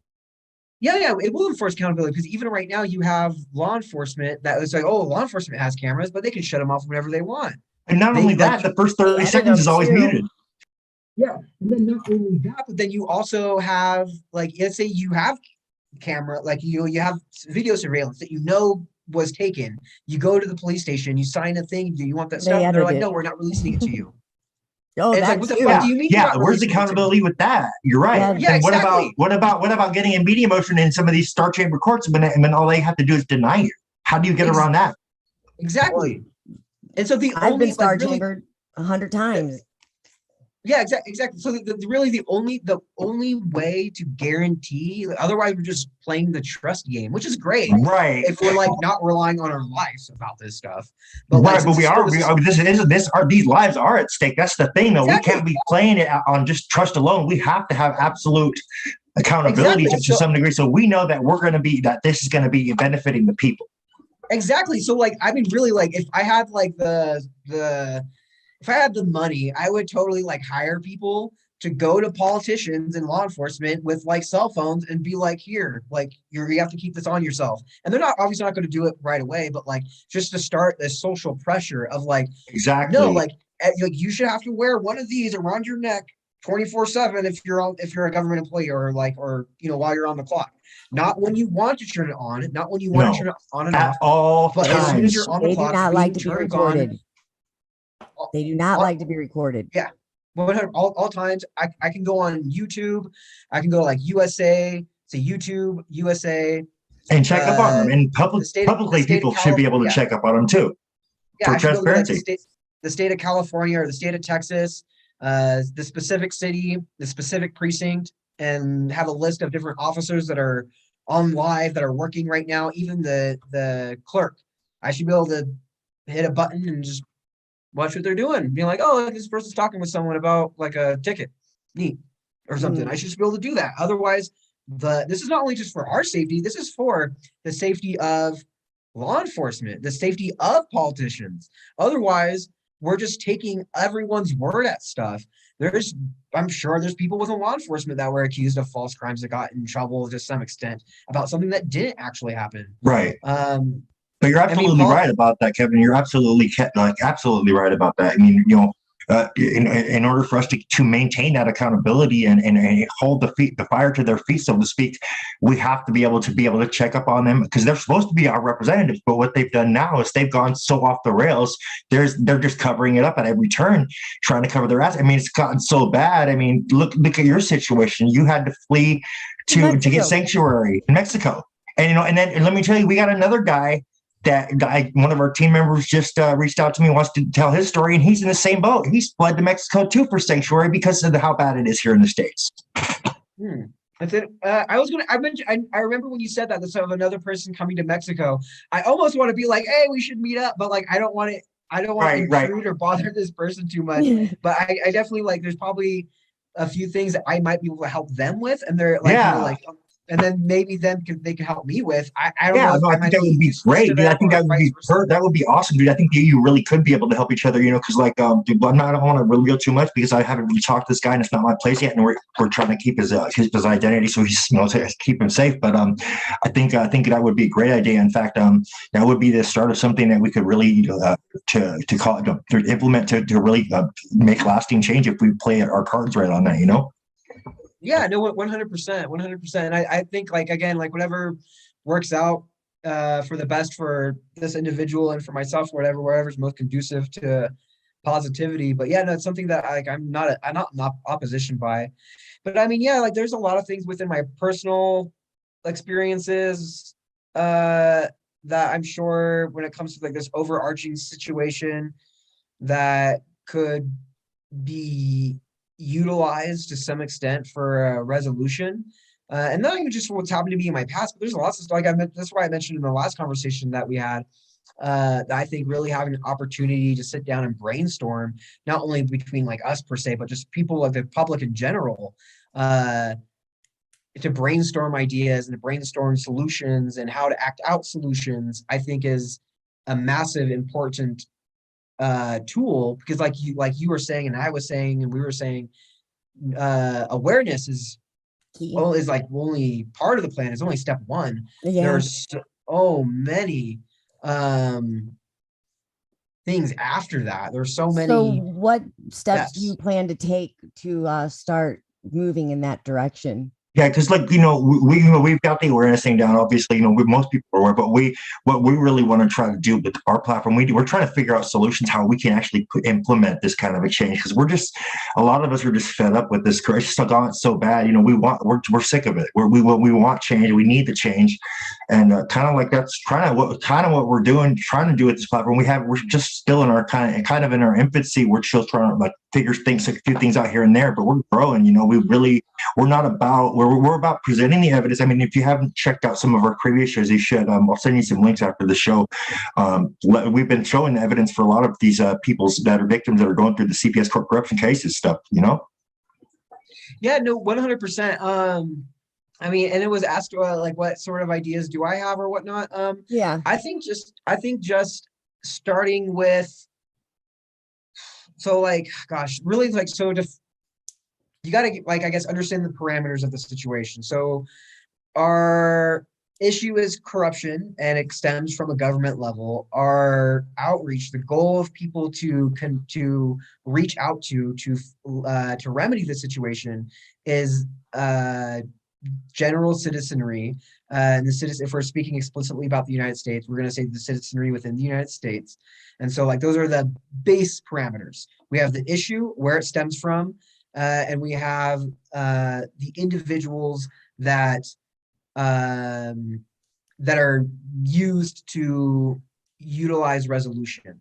And so once you have, so we have those two things, and then, so we have to think about obstacles, or I guess we have to think about a plan. So when you think of different modes in which things are made to be successful, you have like social media, like verbally, you have TV, social media are things in which people are given information on different mediums, radio, etc. too. And so I would say create an organization. This would be, I guess, my take. I would create an organization. Yeah, go ahead. We really want to hear this because you got some really valuable insight. You really do. Cool. Yeah. So like I would say like I would start an organization that at its basis, like legally has to operate at a transparent level. Like I would, if I started an organization, I would go to whatever legal entity I would need to say that whether I'm in charge or whoever else is ever in charge of this organization, they have to operate under these means. And so that means that like, I would say that like everything that I do, like if I were the leader of an organization, I would say I would have to be under near 24-hour surveillance so that people know that I'm not doing anything corrupt, and that all the paperwork that I am, let's say like people that I'm meeting with business wise, all my finances, etc., all of that I would make legally obligated to be public information. Through those means, through not only making yourself completely transparent. I love that idea, you know, because that would show at the core what it stands for, what it's supposed to, what's being trying to call, what, you know, it would be, I mean, because when you stand in your truth, you know, and you know, truth always comes to light. Well, from an outward perspective, again, what I was saying with like law enforcement and everything else. So like when you have an organization, an entity that works within secrecy, it's very easy to lie about that group. And so one of the stepping stones is so like not only like to start an idea to resolve the issues within the United States. You can't just say like, I'm a good person. I know I'm a good person. I'm going to start a good organization and we're going to change things. It's from an inside perspective, you're right. But from outside perspective, there's problems. And so they're absolutely right. You got to mitigate the first issue that people are going to see when stepping into this. They're going to see, well, how do we know that you're a trustworthy source? Right. So mitigate that issue. So let's say we're completely transparent. We are like whatever our organization is, whatever it is we do, we're completely transparent. All our stuff is not only like on video and audio and documents that people can look up whenever they want. It's not something they have to request from us. It's something that is just out in the open whenever. Public domain. Yeah, public domain. It's just there for everyone to look at. Bam. We're a honest source. And then from there, then we can start proposing an actual solution. Let's say we have the solution like the camera, to whatever extent we can work on details of what this would look like, But let's say one solution is to have every politician and law enforcement forcefully wear a camera that they would have to keep on while they're working. They don't have the option to turn it off. That would be the potential solution. And then how do we have the means to interact with the general public? We could start social media, something like a Facebook, TikTok, YouTube thing where it's like, where it's not, Google, where it's like, it's not for any particular, she was referring to our platform we're building, Trugle. Trugle. Yeah. I know. I dig the name. But so like you have, like, let's say what your goal is to convey information. A good way to do that is through social media, video, audio, documents, etc. And so one good thing to do is you can then create like a TikTok, Facebook, whatever, centralized website to where people would go on and use similar to TikTok or whatever they want. But back resource for the people that created that could be for people like you and I or whatever, the organization, to put out information to reach out to these to people, to the masses through media. Oh, dude, you're brilliant, dude. You know, you're speaking on my same wavelength that I'm on. And you know, she's like, you're thinking of stuff that I never even could have. You know, I've been trying to rack my head. How are we going to solve this problem? How do we get out of this situation? You know, dude, it's like I would love to sit down with you one of these days when you have time. You, me, and Dottie, and because I actually do legal paperwork on the side, and I would like to kind of come up with a draft of some of these concepts, kind of get something started. No. Yeah, no, I'd be because I like this is the kind of stuff I used to do with the FBI. Like we would just brainstorm stuff, and I give them like general loose ideas of things, and then we kind of like beat it down to more finite things. But this is literally like what I've done with the FBI as an adult. And so like I've had a lot of head damage, a lot of other stuff that happened, so I'm not as proficient as I used to be. But That's all right. So like you have, so again, You're clearly like brilliant with the ideas that you got. It's like I don't think any of us on the team have come up with anything similar. Thank you. So I you just guys wanted to make definitely sure I got stick some on the value whole, there. yeah, sorry, yeah, thank you. So like I'm just trying to get the premise here. So we have the we have us, that since we have an organization that we made that is legally obligated to be out in the open. Everything's public information or whatever, open source, or however you want to say it. We have a potential solution, or we can add more solutions. We can take away solutions to it, whatever. We have a solution theoretically. We have to have the means of communicating to the public. Once we have the means of communicating to the public, we can use something like a Facebook, YouTube, Twitter culmination. And then at the same time, we can obligate that as well to maintain the idea that we're open and honest, to make that everything, like, you know, all the legal paperwork we do, all the business dealings we do, all that's also open. From all angles too. Oh yeah, all angles, exactly. And then so now we have the people understand us to be truthful and honest.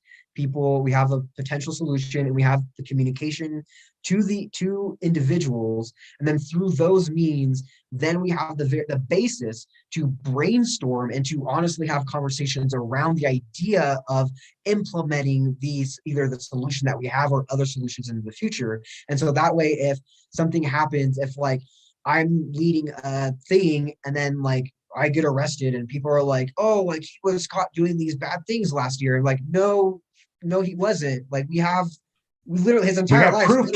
We have proof here, right here. Yeah, no, like, exactly. His entire life is literally in public domain. Like we have all that stuff up. And so it mitigates corruption from an outside source, as well as not only making your organization open, it mitigates. It absolutely does mitigate it. You're absolutely right. On an individual level, if I'm being monitored 24/7, someone can't come up to me and be like, hey, do this or you're going to be black, or, you know, X, Y, and Z is going to happen to you. You're just like, no room for blackmail either because of that. No room for it. No room for blackmail, no room for bribery, because money, you know, all your money is being watched or whatever. And then you basically implement what you've been doing to yourself as an organization, and you try and push that towards the public sphere. And then once you start putting that towards the public sphere, you start working with more detailed things, like specific politicians, specific individuals, like citizenry. And so then you can coax, let's say like you have like a group of people, like how you say this. So like you organize people into groups, right? Let's say not only with your enemies, or so to speak, like I'm not saying enemies, but like there are people potential adversaries, or potential people that might not have your best interest to hurt. Yeah, let's say adversaries. So you have your adversaries, and then you have your allies, so to speak. And then so you want to organize them into different groups, like how do you say, like gosh, there's a term used for it in politics, when blocks. You want to organize them into like almost like you would voting blocks. You would organize them into like, these people have these skills, these people have this knowledge, etc. And then use that, and then focus like certain tasks to those groups of people, as well as the same thing towards your adversaries. You want to start targeting your adversaries with certain, like, I don't say like propaganda, but like certain acts, whether it be propaganda, whether it be honest interaction, whether it be manipulation. You want to target these people through those means, because your goal is your agenda. And so you want to get to your agenda. You want to get to your goal under almost like, you know, any means necessary, excluding trafficking kids or whatever these people are doing. And so like you want, like, I'm not above, like, I personally wouldn't be above on the public sphere, being above the idea of manipulating people to get what I want, if what I want is for the benefit of everyone in like, you know, like if I were to say like the benefit for everyone in the system is that everyone in the system that is in a position of power be recorded, I'm going to manipulate the people that are my adversaries to get them in a position that I want them to be in, so that I can get what my purpose is for being here. It's like if I'm playing chess with someone, I might move a piece in a way that might seem irrelevant or might put me in a problematic position, but then they're going to move that piece, and then 2-3 steps down the line, I have this planned out where I'm going to move here and get you in checkmate. And so that's the same like general concept. I'm speaking really poorly, I'm sorry, but that's a general No, you're concept. fine. You're actually speaking exactly on our same wavelength. We get everything you're saying. It makes perfect sense to me and Donnie. Thank you. Yeah. And so like everything, yeah. And so like you just get these people in the positions that you want, whether again adversary or ally. You organize people into groups, and then you yourself are in a position to where you can't be put down because you already have all your stuff open.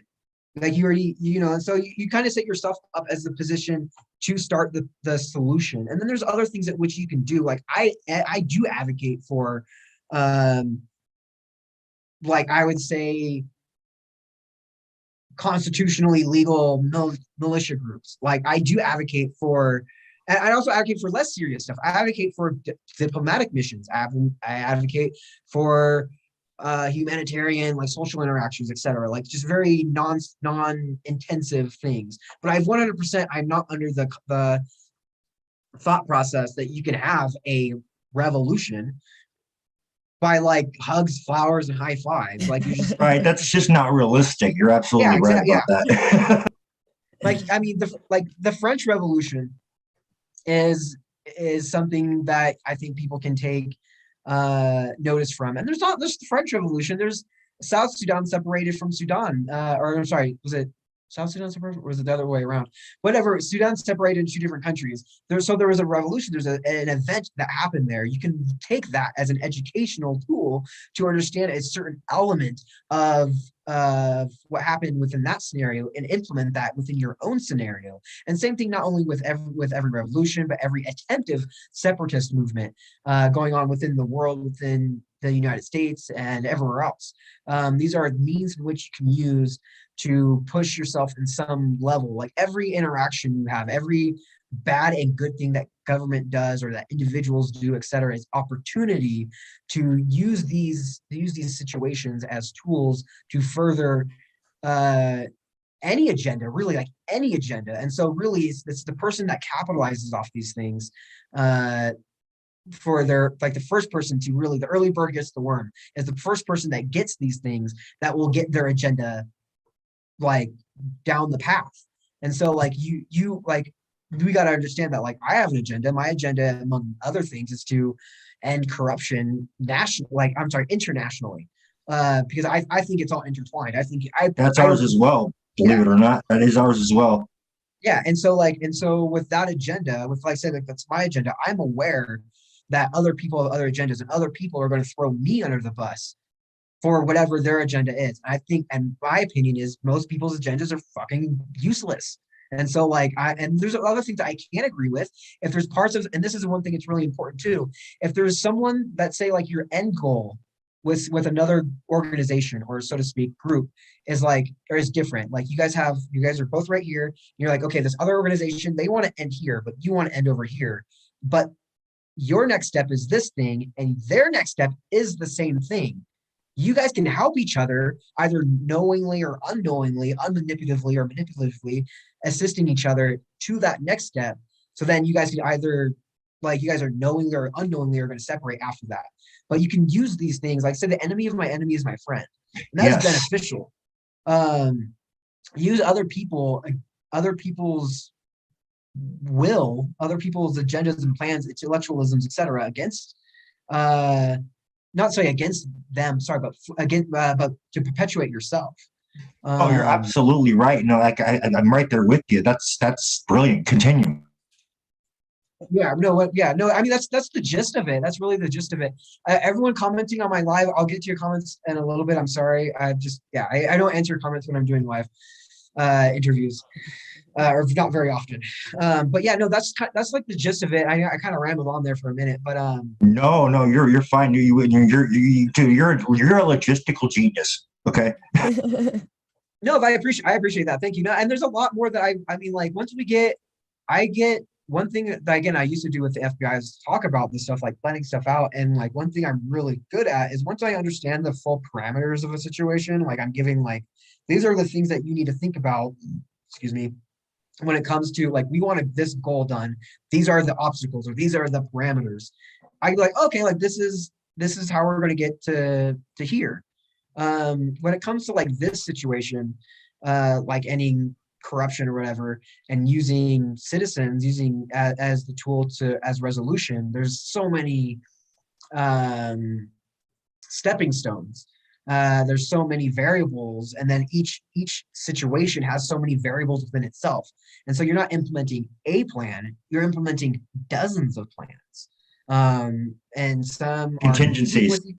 Contingency plans. Some are competing with each other, because you're in reality you have time sensitive things, you have things that are only opportunistic within certain scenarios, and so you have to implement certain things at the same time. Some things might destroy each other, and so when you come to that crossroads, you have to choose one or the other. And then like there's just so many different things to think about. But I do believe that through enough planning, that there is a pathway, but it's not going to involve it's not going to involve the government taking down the government. It's not going to involve like, and this is not just again for the United States, it's for every government. It's not going to involve like revolution's not going to happen within itself. And it's not going to happen within like, I think protesting has its utility. I think it's beneficial, but it's not going to happen just from people protesting like, oh, like all they need to see is just my daughter cry, and then their hearts are going to be touched. These people don't fucking give a shit. No, they don't. You're right. They don't. And like, so protesting is a stepping stone towards more serious acts that I do think need to take place. I can't speak of some of the things that I would advocate for, because they are very serious, but I'm not above what every other government does on the entire planet throughout all of human history, what they've done to get be successful in their agenda. I'm not above that. I'm more than happy to involve myself in almost everything that large governments are involved into. Like I would say really like just not involving children is like my line, but vastly everything else. Line. I think that's most people's line. That's not. Surprisingly not. No, it should be, but it's not quite. But I mean, but it's at least as far as people like us go, that is crossing a line. Yeah, no, and I just think that like you gotta be like, you gotta understand that espionage, you gotta understand that bribery and blackmail, to get people to be blackmailed. These are things that people are gonna have to do onto government employees, onto military, etc. Because like we're not playing a video game. This isn't like, this is real life. Yeah, this is like that there's trillions of dollars, many contingency plans involved in maintaining the status quo, and I'm more than happy to maintain certain aspects of society. Like I don't want like to overthrow the government and have like anarchy or communism, or even I'm not capitalist, communist, or anarchist or whatever, but that's not my agenda. My agenda isn't economy. My agenda is you can't even start to say which system is beneficial or unbeneficial until you remove corruption, the corruptive element out of it. Because capitalism could be the best system. We don't know. The system's corrupt. Communism could be the best system. We don't know. The system's corrupt. We don't know if the Democrats are liars. The system's corrupt. We don't know if the Republicans are liars. The system's fucking corrupt. And so really the only thing that we can do about it is to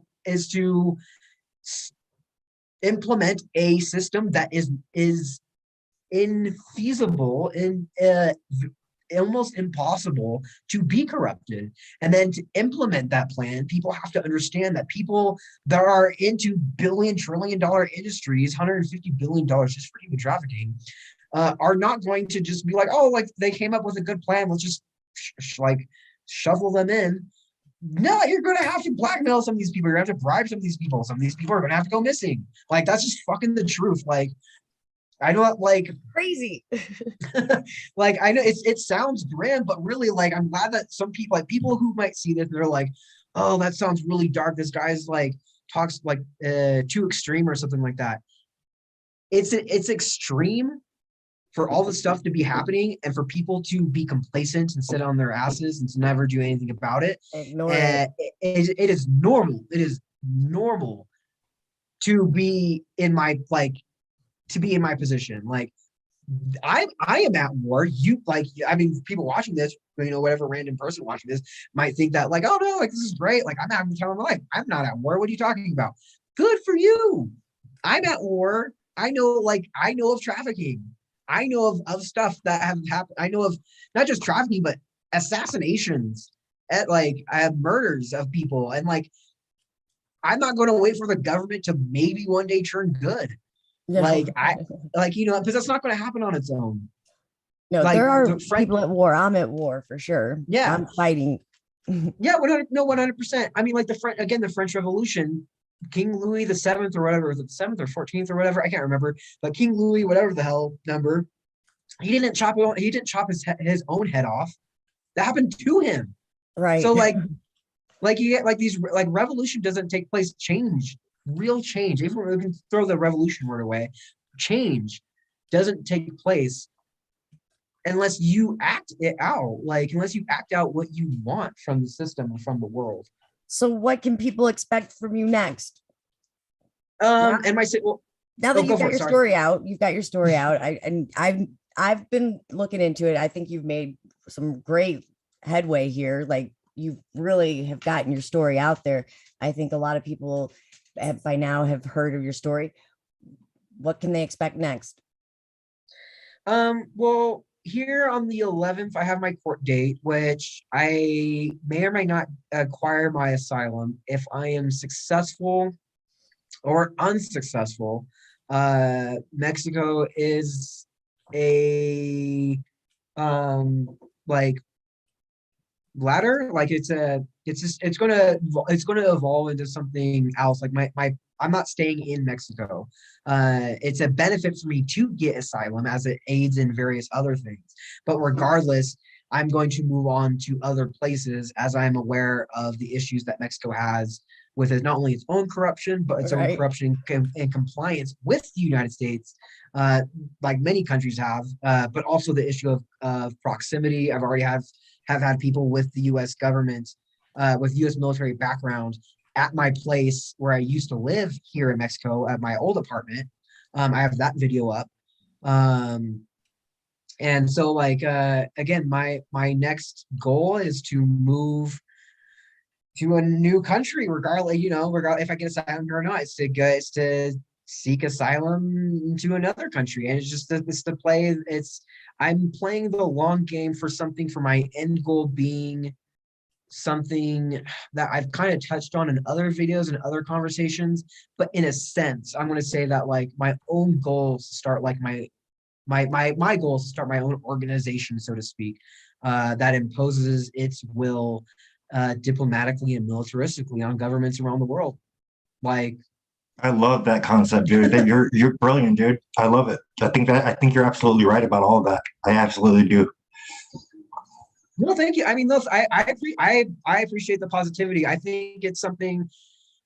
I mean, if anyone has anything serious that they want to do, like anything really serious, they have to realize that the system, whether it's democratic, republic, whether it's legal or law enforcement or judicial or whatever, it's people scratching each other's backs. And the only way that you're going to make change, real effective change, is by acting out some pretty serious stuff. And it doesn't necessarily mean, like, I'm not saying like blow up a building or something stupid like that. Like, but like there is going to be some stuff that needs to be done that might not be too comfortable for most people, you know. But right. Exactly. But logistically speaking, that's going to be a necessary thing. Exactly. Yeah. Logistically speaking, it's going to be. It's like saying like, oh, I want to have a big worldwide business, but I don't want to ship anything anywhere because I don't want to be involved in like, I just think from outside perspective, I don't think this, but like, let's say if you're like, I don't want to be involved in helping oil companies make money. And so I want to make a business, but I don't want to deal with anything that involves, gas being used, even though I want an international business. It's just, it's just not possible at this stage at this stage to do that with to get your agenda accomplished without sacrificing some of your not moral compass, but like preferences, I guess, Right. and what you would do with certain things. In order to get to that point, you have to you take the steps to be able to get to that point first. Otherwise, you're not going to be able to logistically make it happen, like you're saying. Yeah, exactly. No, exactly. 100%. You're not going to be able to make it happen unless you act out certain things, unless you really, I mean, it's, gosh, it's just the nature of the situation. Like people want to say, like, I'm not sure if I don't mention things necessarily that I believe in or that I do or don't believe in. So what I'm about to say, I'm not going to say if I believe in this here or not, but like many people mention like land back for Native Americans, like the treaty rights. Does anyone actually think, either Native American or non-Native American, actually think that the United States is ever going to willingly give Native Americans their right? Realistically, no. Realistically, no. Yeah, even if it's the thing that we hold on treaty, that's like, oh no, like they own this land. It's unrealistic that these people are just going to like just give it away. And so like the idea that you just need to like protest, make people aware, show the government that you're not going to back down off of this idea, that's just fucking childish. Like, yeah, it is. You're absolutely right. It's like, and it's not realistic either. Yeah, no, these people fucking died to try and keep their lands and to be able to get what treaty that they did, and the loss that they suffered from losing their lands and everything is something that was perpetually done to them after the fact, after the treaties were signed, and they were put in a position to where they couldn't fight back anymore on a strategic level, at least for that point in time. I think now Native Americans and different people within the United States and outward of the United States have the potentiality of not only taking their land back, but taking land back from ethnic groups around the world that don't have their own sovereignty. Just in India alone, there's 2,000 ethnic groups, over 2,000, that are completely underrepresented or non-represented by their government. I had no idea. Yeah, you have separatist movements in almost every country of ethnic groups or groups of people that are trying to create their own nation. That is the tool that if I was working with exclusively around like the Native American goal of land back, I would work with every single separatist movement around the world, every group around the world, and that is trying for their own sovereignty, and just say like, we as, let's say, the Navajo Nation recognize the Kurds in, I think it's in Afghanistan. Shoot, I forget. I'm sorry. If I'm getting that wrong, but yeah, we recognize the Navajo Nation, the separatist movement, as of the Kurds trying to start their own government as their own government. We are officially recognizing you as their own government. The Kurds should recognize Navajo Nation as their own government, and all these people can start like an opposite UN, so to speak, of where it might not. That's brilliant. Yeah, it might not work as effectively as like United Nations, US, Russia, whatever, but it would still be more beneficial that like it would bring back a lot more balance. Yeah, it would bring more balance on an official level.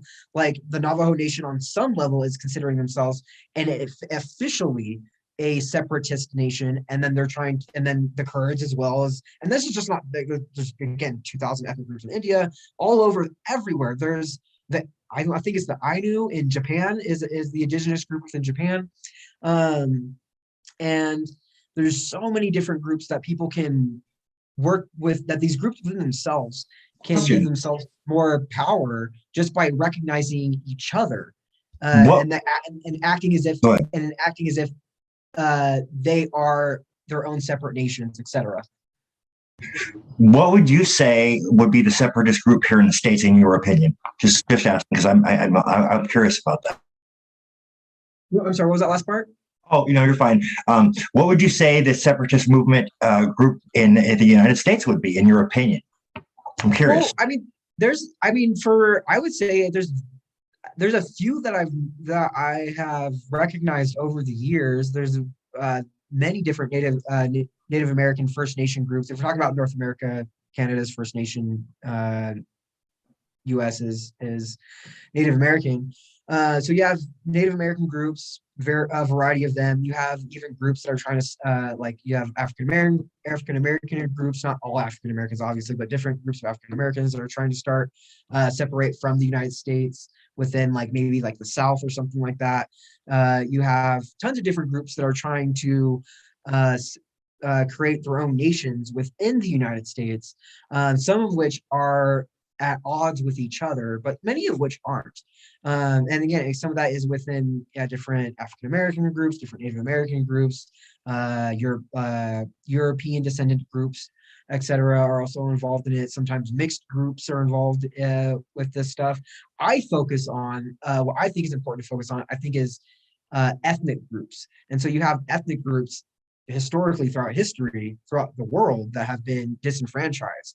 And I think giving these individuals, this is okay. So personally, I think that now we're showing my own politics, I guess, with that thing I was saying. So yeah, I would say that I think it's beneficial for Native Americans, etc. would be like, I'm in not just agreement Native with you Americans. about the disenfranchised people, though, giving them their Yeah, power back. I'm in complete agreement with you on that, though. yeah, exactly. And one thing I think is important too is Native Americans need to stop referring to the everyone in the United States as Native American. Growing up, I had no idea there was the Choctaw, Cherokee, Navajo, and then there's even a lot of words for these that are just the American or the English words for these stuff. There's the Native American words for this stuff. Just say what it is, and that way, like, Right. I mean, it's easy for me to say on this on one side Right. because it wasn't illegal to mention a lot of the stuff until like the 70s. It was illegal to practice their own religions, etc.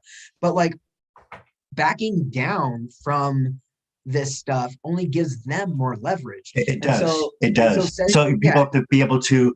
I think people have to. You're right. I think people, those groups, have to be able to retain their identity, their cultural identity, and their heritage. By doing so, by what you just mentioned. I think that's important because it gives them that sense of self-empowerment back. I believe. I think a yeah, lot of yeah. Americans lack that kind of culture. Like, what culture do we really have? Right. I Heritage, don't think we like, really have one that's uniquely our own, except for a compilation of a bunch of different ones. Really. I mean, I don't know. I mean, that's just my thought on it. But I think you're absolutely right, though. I think people need to be given their cultural identity back, and to be able to regain take their self empowerment back, and really keep long lasting effective change. I think you're absolutely right on that. and Yeah, these no, steps would 100%. end all this child trafficking. All this stuff would potentially just put an end to that. Yeah. No, I think, Really, I mean, it's that's all really intertwined. interesting. Yeah.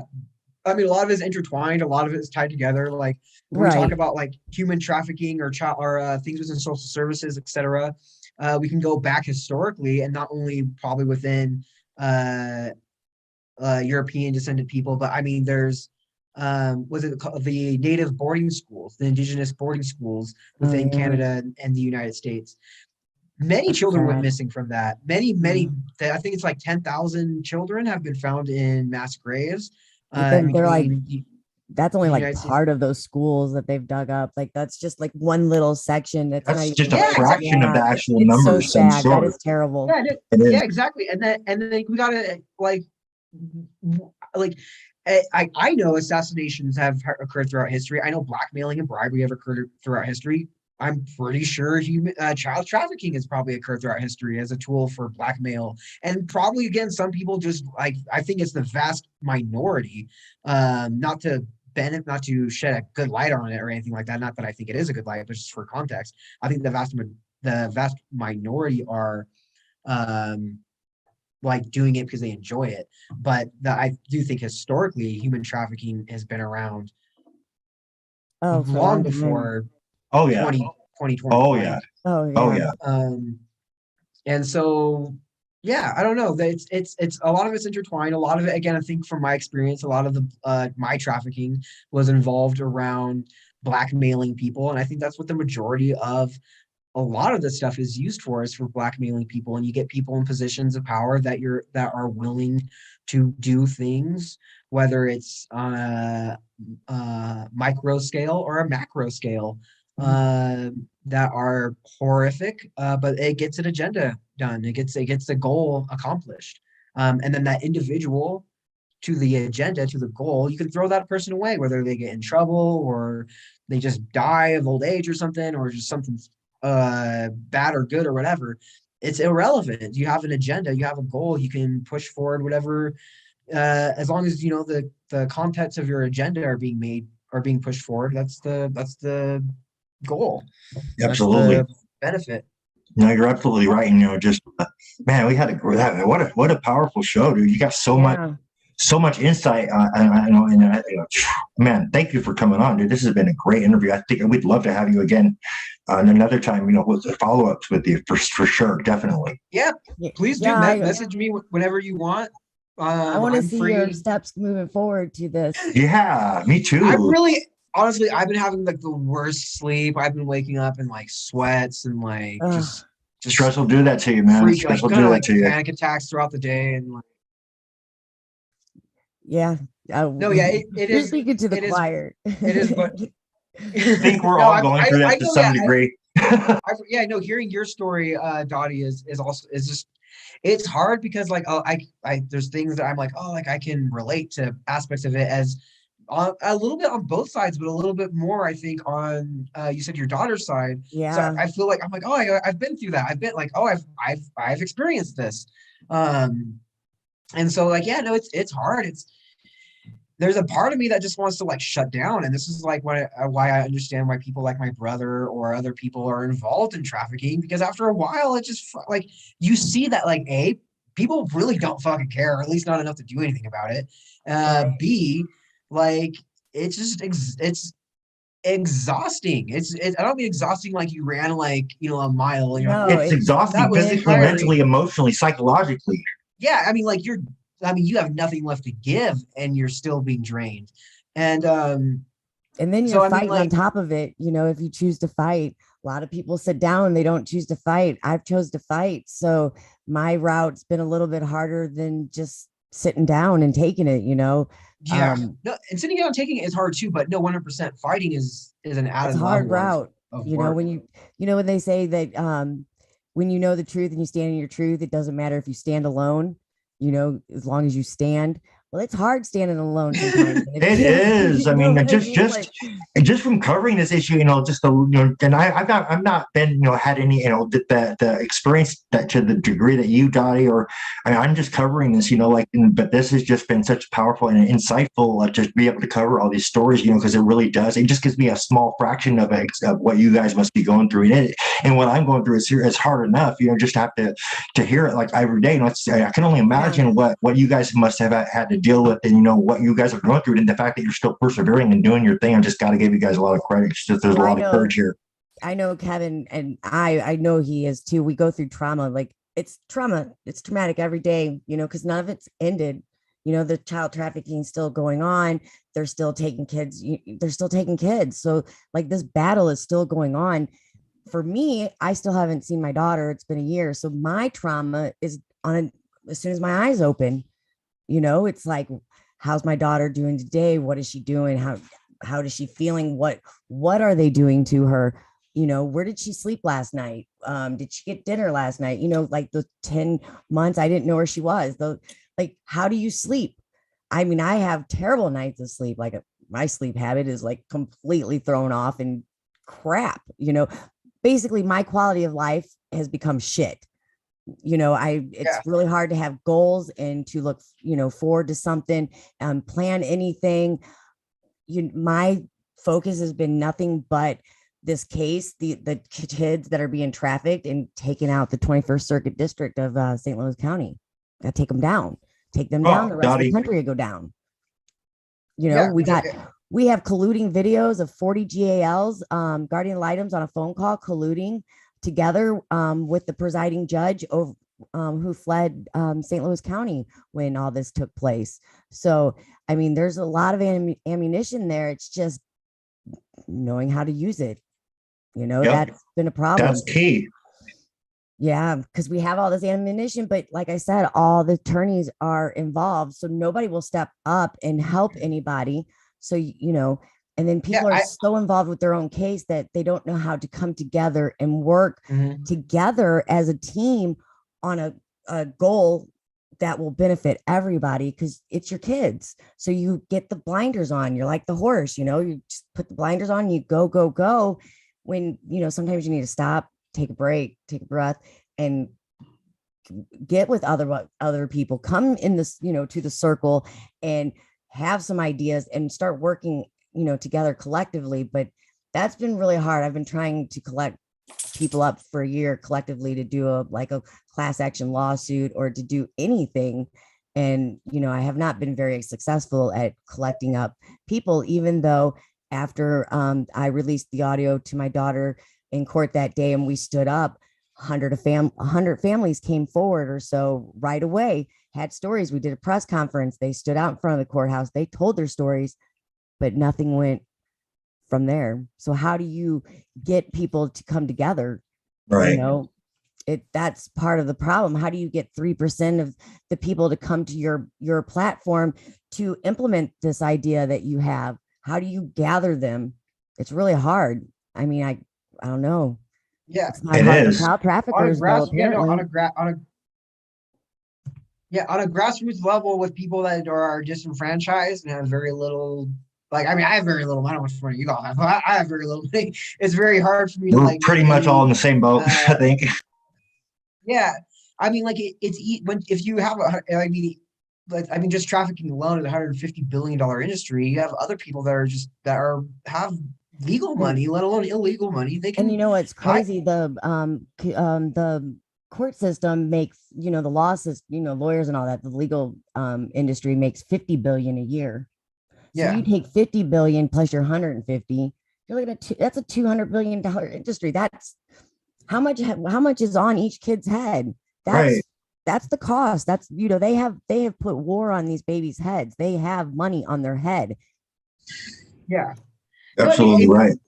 Even in a legal context, you have children within social services. You pay, especially babies, you pay tens of thousands of dollars for children to adopt them, and that's huge incentive for people to commit a crime. It's usually, it's not people are like, well, it's not like the law enforcement officer or the social worker got the $10,000. No, there's a lot more covert. They got kickback at some point. Something trickled down. Yeah, exactly. They get shit. But there's a lot of the stuff makes careers. You falsify a big level crime, you're the fucking hero of the largest crime that ever hit Texas or something shit like that. Right. And you're and it's the crime that you set up. A lot of the times it is, it's crazy because you see a lot of this stuff happen, and when you start looking into some of this stuff, that's exactly what's occurring when people start digging and looking at the details and look back into it, and that's what we find with some of these situations. I mean, I also cover the whole 19 narrative that has been going on the last couple of years, and been exposing that as well. So I've seen that on that level too. Yeah. Well, it's all the same people, left, right, Democratic, Republican. None of that matters. They're all on the same team. Yep. Yeah, exactly. That's absolutely. all play. They're for themselves. Yeah, people in power are working. And one thing I want to say together, I've said before, they're friends, and I don't really mean that in the same sense. I would say they're allies, and an ally isn't someone that has. Frenemies. An ally doesn't have someone's back over any circumstances. An ally only has someone's back as long as they are beneficial to them. And so that's a really good way to acknowledge these people that are involved in corruption, human trafficking, money laundering, etc. is that they're happy to assist each other as long as it benefits them. But as soon as there's something that is non-beneficial, they're happy to throw someone under the bus because they're not friends. They're not right. It's not like we got your back till to the grave or something like that. It's we're all screwing. It's even the people involved, you have different sects. You have different groups. And so you have one group that is screwing over another group involved in trafficking, and they're both involved in trafficking. And they both help each other out, but they're both also trying to throw each other under the bus. So when shit gets real, look what we've been doing the whole time. And it's like that. It's not like that with 2 groups or Yeah, 5 to groups. make themselves look good. Yeah. Yeah. It's like the attorneys, they don't it doesn't matter if they're throwing you in the pit or pulling you out of the pit. It doesn't matter. They're still going to make their money and go Yeah. about their way with their agenda. It doesn't matter. They'll do Yeah. either side of that. That's what it sounds like to me, you know. Exactly. But these It's a people we're stepping talking stone. about, they're not human anymore. These people do not have souls. These people that are doing this to other Yeah. people, trafficking children, blackmailing children, these people are soulless. They They've are no completely longer lost touch human. with their They are not humanity. made up. They're not made up of what I'm made up, because I'm human and humans don't wake up to hurt other humans. It's just, we don't wake up in the morning and be like, I'm going to hurt someone. That's not, it's not encoded in our DNA. This is, they are no longer human. A lot of people that a lot of people that I've been involved with in my trafficking, et cetera, and then as an adult, like a lot of people are, and this is how I've come to realize how a lot of like major horrific things throughout history have happened, is that a lot of these people are groomed. Like they do not see other people as human. Like they are human. It's conditioned They, into them. they are the real heroes or whatever, sent from whatever either religious or non-religious entity to here to do whatever they need to on earth to do what's right or whatever. And a lot of these people, they have been groomed to see like, well, these people, they don't do this the right way. They're not like real patriots. They're not real whatever. We're like, because these people manipulate people from all different backgrounds, religious, non-religious, even from Christianity to Islam to Hindu. It's manipulated people from all different groups. And so what they do is they get individuals and they get within their psychology, and they tell people outside of this very specific group of people, none of these other people are human. All these other people are terrorists. They're all bad people. They're all dangerous. They all do gross stuff. And so What comes down to conditioning people to devalue human life. Yeah. And then you get these people to where they're later on in the position, once they're successfully groomed to a certain stage. And then you're like, okay, now we have to have you do actual bad stuff for the greater good. Like you have to traffic kids because they're going to be trafficking kids, and we got to traffic kids because then we can use the kids that we're trafficking to catch the bad ones, to catch the bad people and stuff like that. Whatever tricks they need to do, the lie to people. Sometimes it's just like, no, we actually are trafficking kids, and it's just to fuck around. It's not for a good reason. But majority there's no good reason to traffic kids. Period. I know that, but from like an I get what you're saying. I'm just specifying for our viewers. But that's like the police. You don't get to break the law to enforce the law. It's this like same difference. You don't get to do that. It's not right. People just haven't had to think for themselves. And when you break off and you start having your own thoughts and your own, using your own mind, then you see this shit so clearly. And once you see it, you don't stop. You'll see it, and you'll see how the child trafficking is like everywhere you look. There's no denying it once you see it, and it's everywhere. It really is. I mean, it's sick. The things that you walk into. Child trafficking, human trafficking, money laundering. I mean, just it's stuff that's even assassinations, bribery, etc. This isn't stuff that's rare. It's very common. It's just the United States is very the United States is very unique in the sense is that it's one of the few countries in the world where I feel that it's almost like the elementary school for real life. Like it's almost like a safety hazard. It really is. It's really sad. It's really sad to see it have decayed to this state, Yeah, which I mean, it could be true for most, if not all nations, but it's just my perspective from being in the United States almost exclusively, is that I see the United States as like people are so separated from communities and each other and just all these different like tons of modes of manipulation, whether it be from Democratic or Republican sources, like official sources, whatever. I'm in complete agreement with you. Yeah, people are just people are just not familiar with what I just feel like people are just unfamiliar with how things work a realistic level in the United States. Like people just think that again, like Paul, like, oh, if you want to become president, you just be a good person, get good grades, and have a good, like, I don't know, sense of morality or something, and good planning or whatever, and you'll become president or something. It's And it's like, no, nothing's ever that simple. it's like, no, you don't get, you're not allowed to be in a position of power in the United States unless you're under someone's thumb. And that is not Yep. like, that's not hyperbole. I'm not No, being that's very hyperbolic. true. You're Yeah. absolutely right. It's Absolutely 100% correct on that. and not just within government. I'm talking within government, business. You're not allowed to be, and this is like a little speculation on my end, but not really. You're not allowed to have billions or trillions of dollars. Let's say billions or millions for most wealthy people. You're not allowed to have millions and billions of dollars without being under someone's thumb, without being heavily watched. You Right. have the potential, you have such a resource to change not only your country, but any country. Some countries' GDP doesn't reach over $1 million.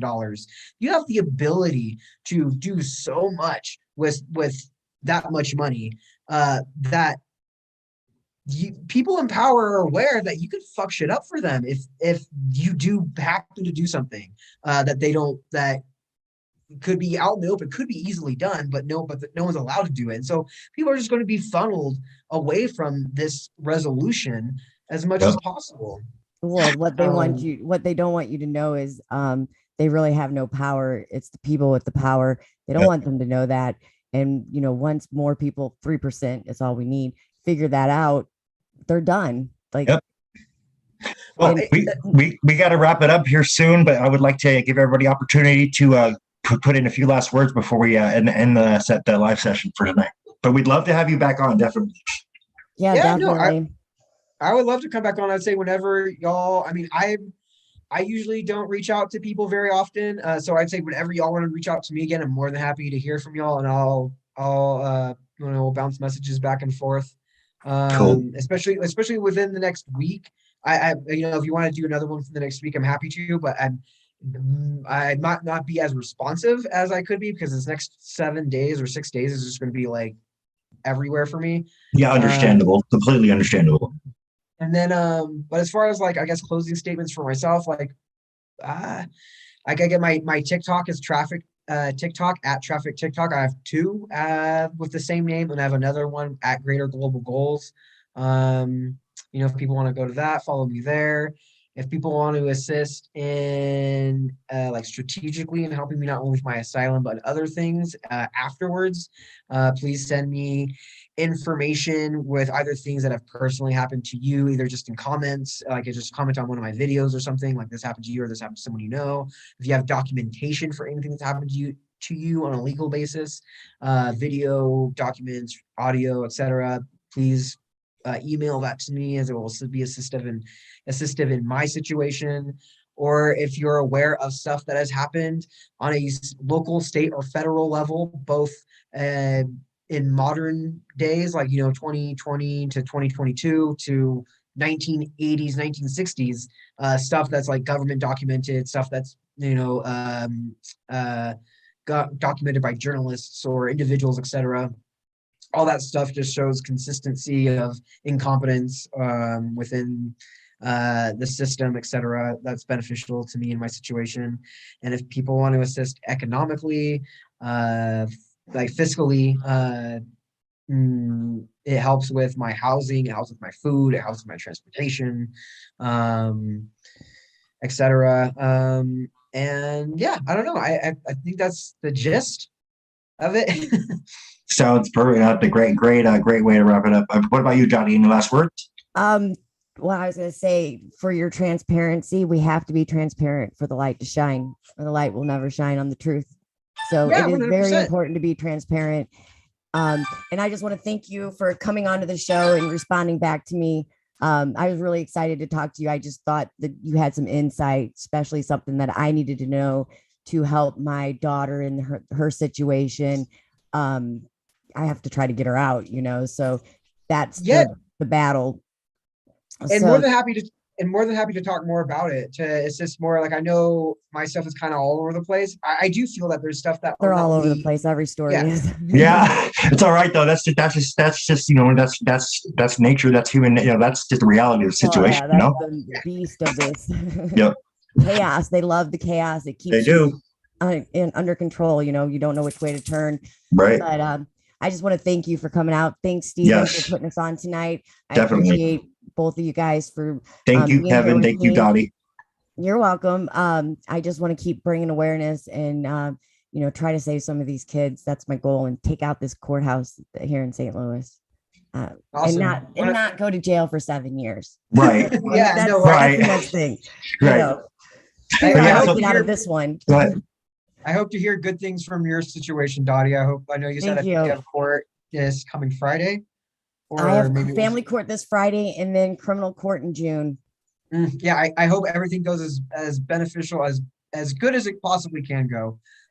Because it is a sad reality that good people every day, bad things happen to them. And I just hope that you're an exception to that rule.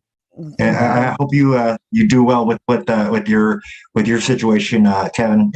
We wish you luck, and we definitely will be in touch, and definitely be doing some follow-ups in the near future. So that was such a great show, you guys. I appreciate you guys both coming on, especially you, Kevin, because you got some really good insight, and we've been wanting to get some victims of child trafficking, you know, that had gone through this, as you can get it from their perspective, and so you helped to start that. Thank you. No, yeah. No, again, happy to be on, happy to come on whenever again in the future, as much as possible, really. Just let me know. I don't know. It's great being on. I hope you all have a good night. You too. Thank And you. don't forget to check out our bonfire site, bonfire shirt sites for info when new news, and we got a couple others out there. So go on infowhennewnews.com, and you can get the link there and show your support for what we're trying to do here, people. Yeah, no problem. Thank you. Take care. All right, everybody, have a good night.